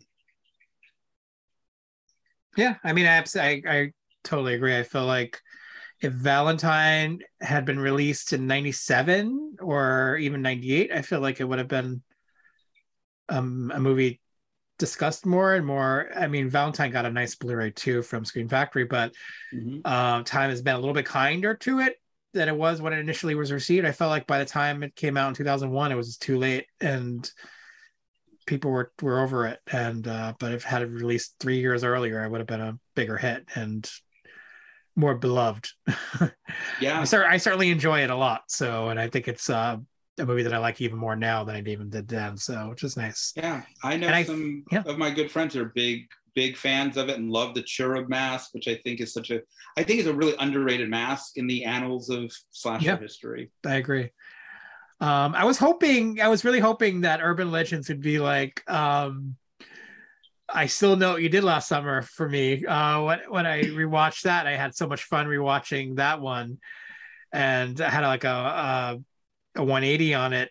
Here I did not have that 180. Sorry, guys. I really feel like it's kind of what I felt initially. Just not as fun, but not as good as the first. And what can you do? All right. They did make a third movie somehow, but it was direct to video. So I'll play the DVD trailer for those of you who want to hear that. And then we'll read off the back of the box. I don't know if you want to do it or I'll do it. I don't know if I'm going to be able to redeem myself for my first one. I'll give it my best shot. Sure, go ahead. Anyone listening to this, I'm not a pro. Neither am I. From the direct, I feel like it starts at like everything in a world where the director of Pet Sematary. Here we go. From the director of Pet Sematary, the terrifying urban legend trilogy comes full circle with Urban Legends Bloody Mary, delivering hair-raising scares in the tradition of The Grudge and The Ring. On a homecoming night there, a trio of high school friends chant an incantation, unleashing an evil spirit from the past with deadly consequences. That same night, the girls are abducted by a gang of high school jocks. Once rescued, their tormentors receive their just desserts, dying one by one in a chain reaction of gruesome murders, each with a bizarre urban legend twist. Is it all just a high school prank taken to grisly extremes? Or has Bloody Mary returned from the grave to wreak her own vengeance? All right. That's what that movie was about. I kind of totally forgot. I needed that plot summary because I couldn't remember what that one was about. Okay. So was this your first time seeing Urban Legends Bloody Mary? It was indeed, for me. Yes. I rented it from the same video store, Cinephile on Santa Monica Boulevard for any good video Los Angelinos. Wonderful video store. Oh, you've been there? No, I've been there when I was out in LA. Yeah. A few times. Excellent. Yeah, excellent. Good. It's we met at working at a video store, so still big fans of video store experience. So anyone listening to this, they have so many good things there. The people are so friendly, and it's just a little bit more fun. We don't have to always be streaming or getting video on demand. We can do it sometimes. There's something so much fun about going out to a store, and so that's where I rented Urban Legends Final Cut. And I love that you go to video stores. That really makes. If there were video stores here, I'd go, but I love that you're supporting the very few that are left. That warms my heart.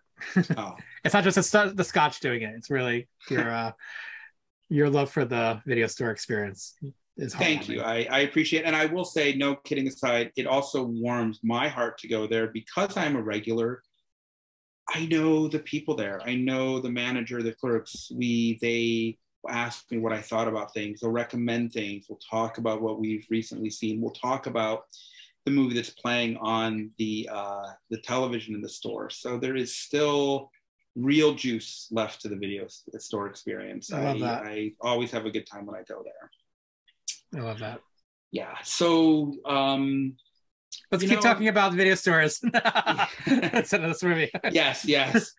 I'm detecting that you are less than enthusiastic to talk about Bloody Mary. So I'm going to give you a little push. Michael, I'm gonna open the door and invite you to share your thoughts on this motion picture.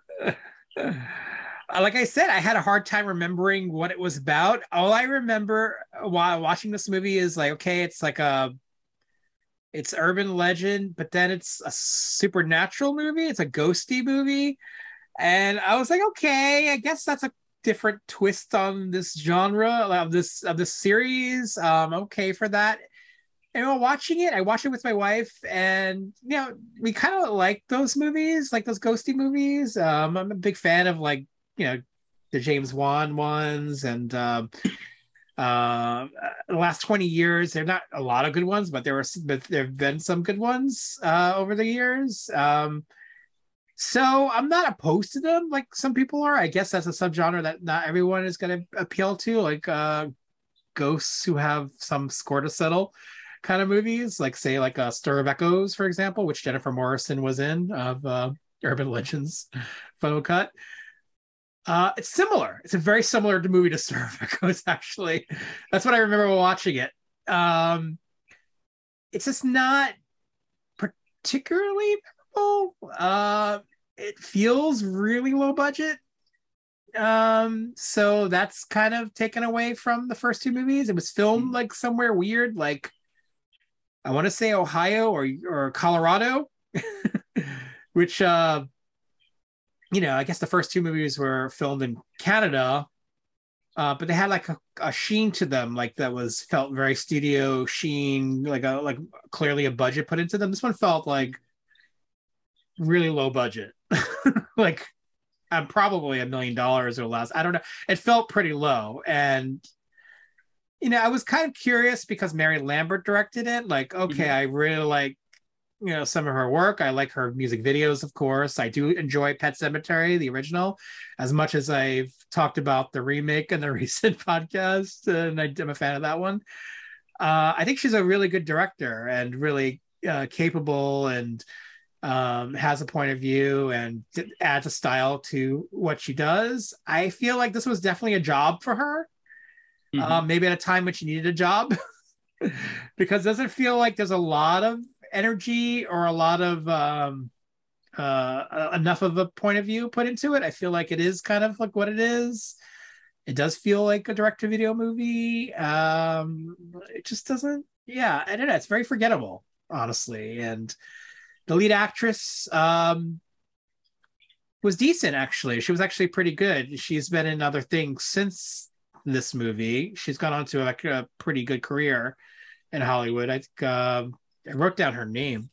Kate Mara. Kate Mara, who's a sister of Rooney Mara. I think she had a good role on the Kevin Spacey House of Cards series. I remember that. She plays kind of an investigative reporter in that, and she's good in some things. And so she's actually pretty good in the movie, given that the movie is very limited in what she could do with the role.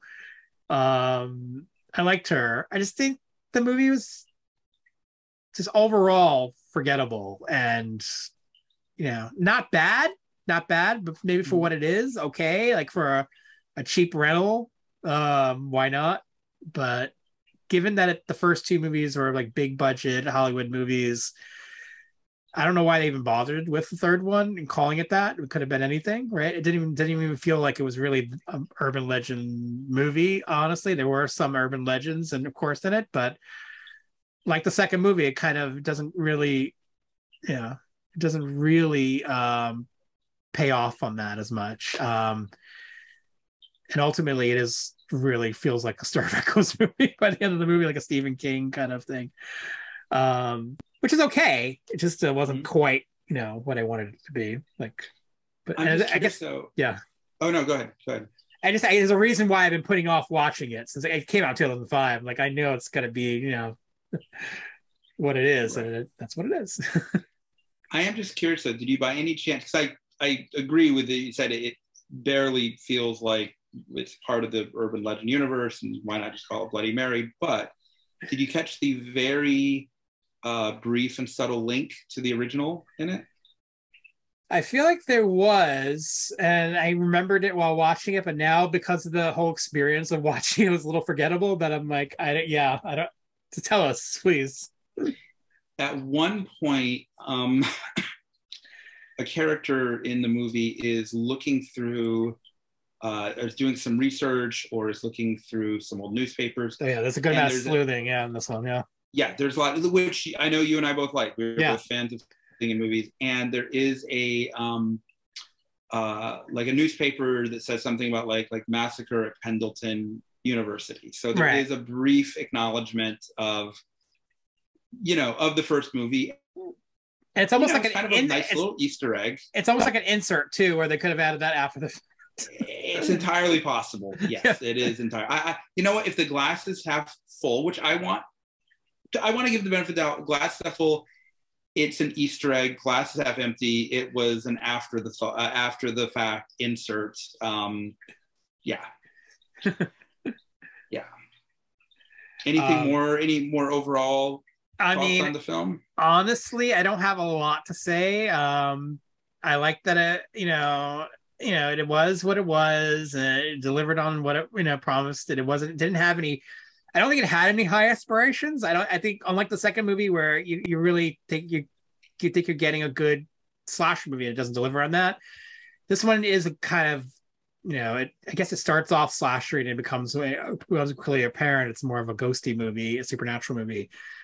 I like that that it had its origins. It was written by Michael Dougherty and Dan Harris, who have a pedigree now in Hollywood. They're pretty big writers now, right? Yeah. Trick or Treat guy and Krampus, right? Yeah, but yeah, he's done some pretty big movies. Yeah. So I mean, look, the good thing about both of the sequels is that a lot of people involved went on to bigger and better things. Again, I don't want to take cheap shots at either of these movies. It's so hard to make any movie, let alone an actual good movie. But John Ottman and Scott Derrickson and Jennifer Morrison. I mean, all of these people went on to bigger and better things. So hey, maybe this is what got him in the door. And again, Kate, as you said, Kate Mara, went on to bigger things, and the writers certainly did. So, let's give credit where credit is due. But there were a few things that I liked about this movie, so I'll start there. At the very beginning, I actually really liked the opening shot of a snowy cemetery at dusk. I actually thought that was very creepy and evocative. So I thought it got off setting a nice tone. And I also, I really love the score by Jeff Rano, I think, or Jeff Rano or Rana. I thought the score was quite good. But there was a lot that I found underwhelming about it. One thing was just stylistic, which is I agree with what you said about Mary Lambert being very talented. I like what she did with both of her Pet Sematary movies. Her music videos were fantastic. She worked with Madonna a lot. She did, the Like a Virgin video and some other very iconic videos. I mean, she's certainly a talented director. But she did something in this movie stylistically that I really dislike. I can't be sure. I feel like this started coming into movies around 2002, 2003 or so. But it's the super hard cuts, like the jagged editing style and the kind of that really announces itself. Nobody can just have a silent flashback remembering something. I always have to be like, yeah. And then the very cheap, very cheap, just very distracting. I'm just tired of it. In fairness to Bloody Mary, it may have been doing it earlier on than many films, but to be fair to Bloody Mary, it may have again been one of the early ones to do it. To be unfair to Bloody Mary, it may have helped contribute to this horrible trend. I really do not like those hard, fast, jagged cuts that announce themselves. And also like there's some strange moments in the movie, like early on where Kate Mara and her two friends have a pillow fight. It's really, because it's acted and directed like a parody. Like I kept waiting. It's almost like the movie like temporarily becomes like Airplane or The Naked Gun or something. I mean it's very strangely direct, or it's almost like for a moment like a 14-year-old boy just directed. So what would it be like to film a bunch of girls at a sleepover having a pillow fight? I remember chuckling at that. It was just, what is happening? Yes. And there's also there's a motif. There's a song that plays throughout it called I Will Always Be There. And it sounds a lot, and I do mean a lot, like the Dusty Springfield song, You Don't Have to Say You Love Me. Mm-hmm. And I wondered at a certain point, again, I have no way of knowing about this, but like, wait, did they try to get the rights for, You Don't Have to Say You Love Me? They couldn't, or did they say, well, yeah, you can get the music from somebody, but not the lyrics, and so they just wrote their own lyrics? I mean, it's very possible. It plays throughout the film, and it was just strange. Because the thing is, I kind of actually like the song. Yeah, the place I Will Always Be There. But I'm wondering, well, maybe that's just because I like You Don't Have to Say You Love Me, and they just took that exact music, and they have a woman sing it, kind of, and the phrasing and everything. Yeah, so I'm if I ever meet Mary Lambert, I'll have to, after telling her how much I love her music videos and her Pet Sematary movies, then I will ask, oh, and by the way, what was up with the song, the theme song throughout Urban Legends Bloody Mary? What else? Oh yeah, there's a blonde football player in there who has both his ears pierced, and he's just not the most convincing of actors. I remember. Yes, they're very big earrings too. Big earrings. This may have been his first performance. He may have gone on again to do bigger and better. Look, everybody has to start somewhere. I don't think Jack Nicholson's first couple of performances blew anybody away. So maybe he hopefully went on to bigger and better things again. And it's tough being cast in a movie, so bravo to him for getting there. But I was underwhelmed by his performance. And something else that was kind of strange. Well, let me say one other thing I did like. I did like the sleuthing aspect of it. I like trying to put things together and going and looking at microfiche and yeah, that felt and nice. then, Yeah, especially in 2005. I think it was like, well, I was surprised people were still doing that. Yeah, that was nice. Yeah, and then tracking down the one of the one remaining of the three friends who kind of, did she have like psychic abilities or something? I feel like that was part of it. Yeah. Yeah. So okay, good. They're going and I mean, look, Kate Mara and the actor who plays her brother, they burn some calories trying to figure out what's going on here. I mean, and they look nothing alike, which is kind of fun too. No, they don't. But to the credit of their characters, they're not Lazy Bones Jones. They're trying to figure out what's happening. But this is something that I don't know if this is a strength of the movie or not. It may be, which is that her brother's character gets attacked at home by somebody who is in black, and then to really nobody's surprise turns out to be the stepfather. Now, I would say it was not a surprise or a great twist that it turns out to be the stepfather, which in and of itself is not a huge flaw. Right. It can kind of be like maybe the killer's identity is just not that important. So, okay, whatever. I can live with that. It's not necessarily a flaw. But what really surprised me, and again, I can't figure out if it's a strength or weakness, is that I kept waiting for it to come back to the brother, and realized he wanted to knock him out, basically distract him so he could take care of the sister, really, the real threat to him. But it has a kind of abrupt ending. Yep. And it seems like, the brother just died. He's dead, and she's totally fine with it. Yeah, she did. There's not a whole lot of, grieving going on there. And so, again, I can give the film some credit. Say, wow, you had some balls. You killed off a very likable, the brotherly character. I mean, who kind of follows all the rules, so to speak. He's not a jerk. He's not doing terrible things. He's honestly trying to help out. And he makes it that close to the end and then gets killed. But it's almost like the movie just kind of forgets about him, Totally. So, and again, I will give some credit here. Like, I think that I was invested enough. I didn't particularly want that character to die. I mean, I like that character. I thought they were going to be like a final boy, final girl situation with their brother and sister, which was nice. Like, you didn't see final brother, final sister. Absolutely. Yeah. So the fact that I cared enough to take note of that, I will give the filmmaker some props for that. Yeah, exactly.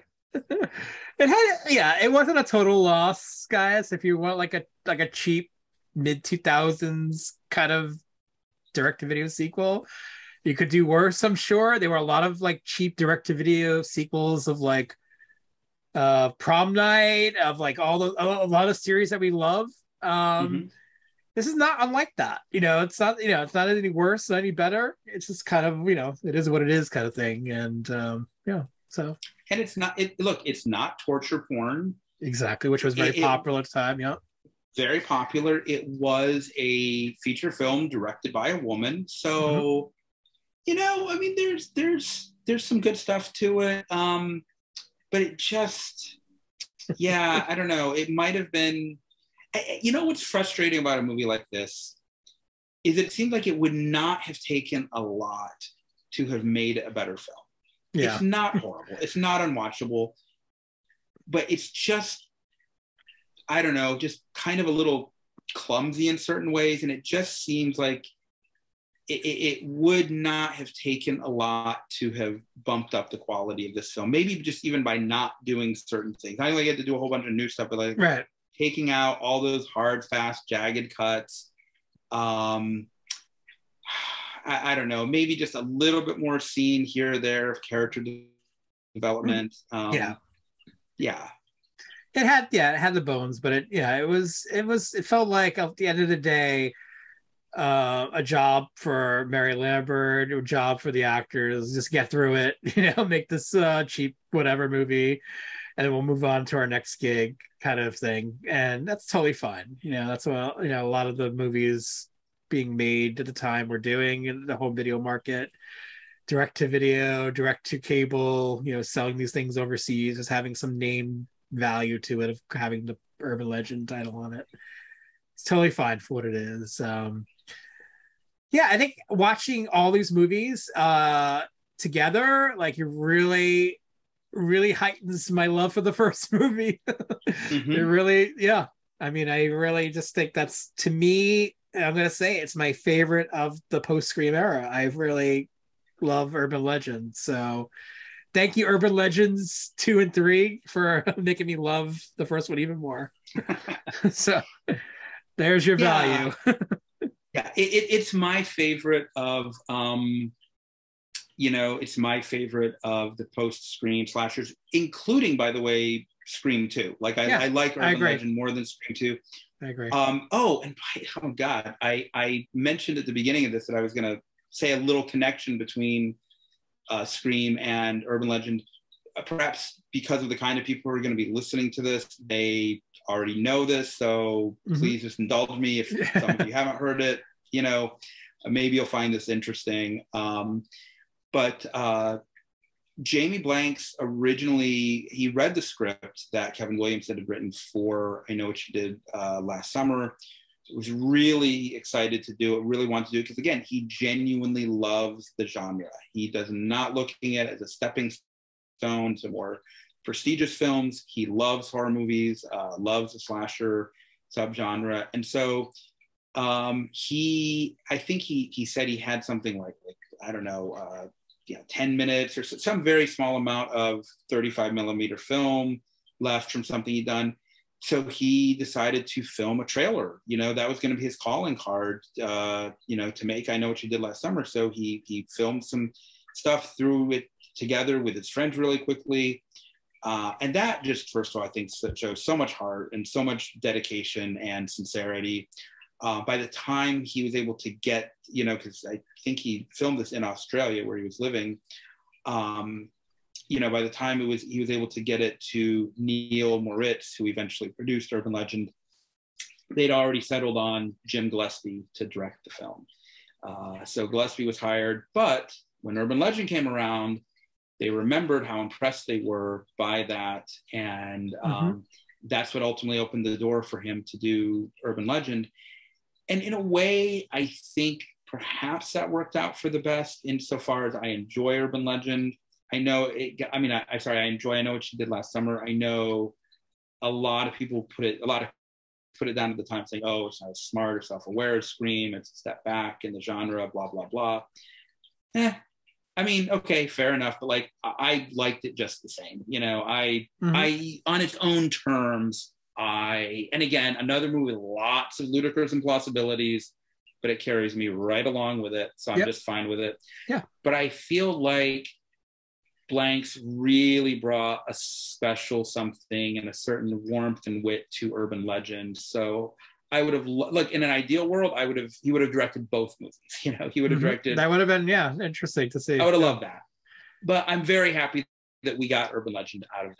Yeah, I absolutely agree. And, it'll celebrate its 25th anniversary next year. And hopefully, be celebrated even more. Well, hopefully there'll be perhaps some like a theatrical, it'll play in a few theaters. It'll play on the big screen for its 25th anniversary. They're very fond of doing that. So if any film executives or any theater distributors or anybody with any pull whatsoever is listening to this, you have a whole year to prep for a late September. And you could even cheat a little bit. You could push it back to October. First week of October, you do the 25th anniversary and kick off, Halloween month. And this should be seen on the big screen again. It's a lot of fun. And it's not the kind of 90s movie where it feels so 90s that modern audiences will be taken out of it. I feel like it's the right amount of 90s. It holds up really well. It looks, because it was directed with so much panache by the director and it has so much style, it looks really good. And it looks really good on Blu-ray. So sure. And some of the inside jokes are not dated in a way that some of the jokes from Scream are. Because, like, for instance, when Joshua Jackson gets in the car, you know, with Alicia Witt, and he turns on the radio and it starts playing the theme song to Dawson's Creek, which he co-starred in, and and he turns it off. Now, if you know about Dawson's Creek, if you remember that, that's a funny gag. But if you don't know, it just seems like, oh, it's just a little character moment. He just turns on the song, doesn't like it, and turns it off. Whereas it's certain moments in, like, Scream where somebody says, like, okay, Alicia, referring to Alicia Witt, because someone says, like, as if. And then but certain people, like, Alicia who? Like, you know, now in 2022. Yeah. So I think in that, and again, I loved how timely and relevant the jokes were in Scream at the time, but I feel some of the in-jokes have just dated less in Urban Legend. I agree. And yeah, it holds up really well. And it really feels like that more so now in this recent viewing of it. So I'm really happy for that. Speaking of Scream, I can't remember if we talked about the recent Scream movie. Did we talk about that? Scream 5? I think we might have very briefly texted about it. Okay. Did you? I would have been very brief in my texting about it. What was your take on it? Scream 5? It didn't. It did not do the trick for me. Yeah. My wife liked it more than I did. I'm pretty sure you and Ben Schur both enjoyed it. Yep, I liked that. I'm not sure if Ben Schur. I think Ben Schur. I don't know if actually what his take is on that one. But I enjoyed it, and I'm looking forward to Scream, the new Scream movie, which I guess is being set in New York but filmed in Montreal. So hopefully it's on a boat in Canada. Yeah, I just look, in theory, I always want to like any movie I went to see. I mean, I paid to see it in the theater, so, like, I want to like anything that I pay for. I want to like any horror movie, you know. I want to like you know, any Scream movie. But I just found there were too many flaws with it. And I also think something that might not have helped was, originally, from what I'd read, I think I misunderstood what the premise was going to be. And I thought the premise that I misunderstood was actually very intriguing, which was that something like it was the victim, or sorry, it was like a basically the family members of all the killers of the first 4 movies were being killed off. Oh. So even though they weren't, so it was like, I don't know, Billy Loomis's cousin and whoever the character that Emma Roberts played in part 4, like her aunt or her father. Sure. And I thought that would have actually gotten a very sort of interesting angle to it, very refreshing, that whoever the killer is cannot avenge cannot kill the killers because they're dead. So they're picking off their family members. And this, I thought, also might make a really interesting sort of mystery. Yeah. But that was not meant to be. Yeah. So what I'm really getting at by mentioning the new Scream movie and the reboot, whatever, would you reboot Urban Legend? Ooh, good question. Tough question. Since it's coming up on 25 years. So, you know. Yeah. You know, I know that somebody was I'm pretty sure was going to try to reboot it. I think I'd read, I may be misunderstanding this, but I think that I had read that a reboot was in the works. So my short answer would be no. Because so many things are rebooted. And usually not well. I mean, the track record on it is just not good. That said, if Jamie Blanks were going to be personally and directly involved with it, I think that would make me considerably more intrigued. Or if there was going to be a direct sequel to the first one, because I really am. I think Alicia Witt. I really like her, and if she was somehow back, I don't see either of these two is very likely. So I guess my short answer would be no. Let the original remain as is. Yeah, because I don't, like I said, the track record is just not good on these things. But what about you? Yeah, I mean, I have Would you reboot it? very similar feeling. If Jamie Blanks was involved because he added so much to the first movie, if you can get Rebecca Gayheart involved, I mean, obviously, having her back in some capacity, in a large capacity, would be even better. Even Alicia Witt, yeah, sure. But more so, no, not Alicia Witt. Yeah, sure. Alicia Witt. Yes, we need more wit. We need wit in this movie. So get wit, get wit on the phone now. Exactly. Yeah, those three. Yeah, sign me up for that. But otherwise, yeah, I'm not sure because you can capitalize on the idea of urban legends in new movies because I'm sure there are more to properly to use in a movie because those last two movies didn't properly do it, obviously. So there are more. So yes, it can be done, but I feel like the magic ingredients are in the first movie. So you'd have to. Well, you know what? Well, I think, and another potential problem though is our technology is so much more evolved now. That's what was so nice about urban legend is a few people have cell phones, but they're not smartphones. Right. Either so, but this is giving me an idea. Here's what I could see as a direct sequel. It's 25 years later, and Alicia Witt was so traumatized by this. Not I want her to take her so she's so traumatized, like she's like Jamie Lee Curtis in the 2018 version of Halloween, where she's a survivalist. But yeah, in order to deal with her trauma, and again, I'm a psychotherapist, so I tend to think in psychological terms and stuff like repetition compulsion. She has become a professor of urban legends. Or maybe she's a professor of English or mythology or whatever. But one of the key things that she teaches is urban legends, and because this is her way of helping her deal with it. So she's not, boarded up in a compound, with an arsenal, of stuff. But she's teaching at some university, and some mayhem ensues. There begin to seem like there's murders being based on urban legends, but then it almost becomes a mystery of, well, is somehow or another Rebecca Gayheart back? Or is there a younger student in her class who somehow has uncovered her past? Because let's say she changed her name. She doesn't want to be known as the survivor.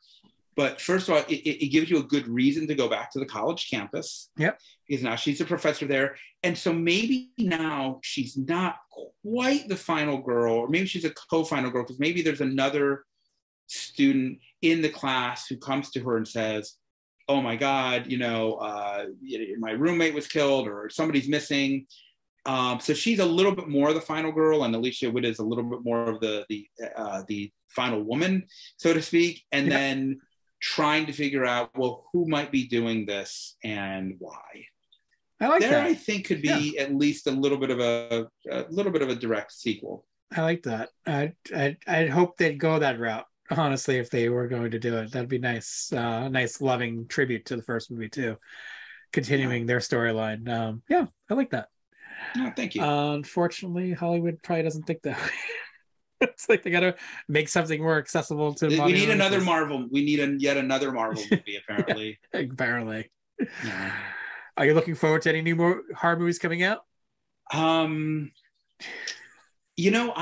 feel like I'm not even sure what is coming out. I'm looking forward to catching up on some horror movies that I've missed. We were talking earlier about I really want to see Jacob's Wife with Barbara Crampton and Larry Fessenden. Mm-hmm. I really am feeling like going on doing my own curated Barbara Crampton Film Festival. Love that. So I want to check out some of those stuff. I actually just earlier today, my new Arrow Blu-ray of Dario Argento's The Bird with the Crystal Plumage arrived, so I'm excited to see that.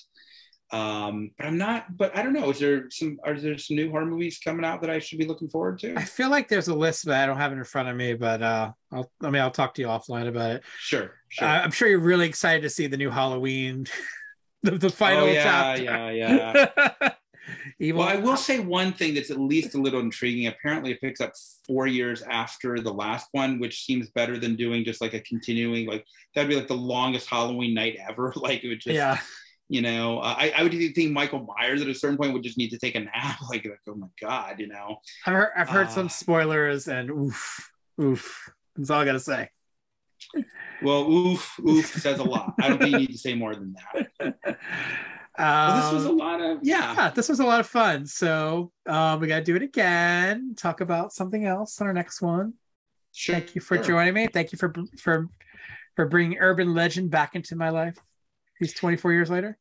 You're welcome, and thank you for giving me /us the opportunity to talk about it. And again, if there are people out there who saw it a long time ago and it's kind of faded, it's worth checking out again. It's and who knows, there might be other people who are going to see Urban Legends Final Cut or Urban Legends Bloody Mary and like them. I mean, don't see them yourself and make up your own mind.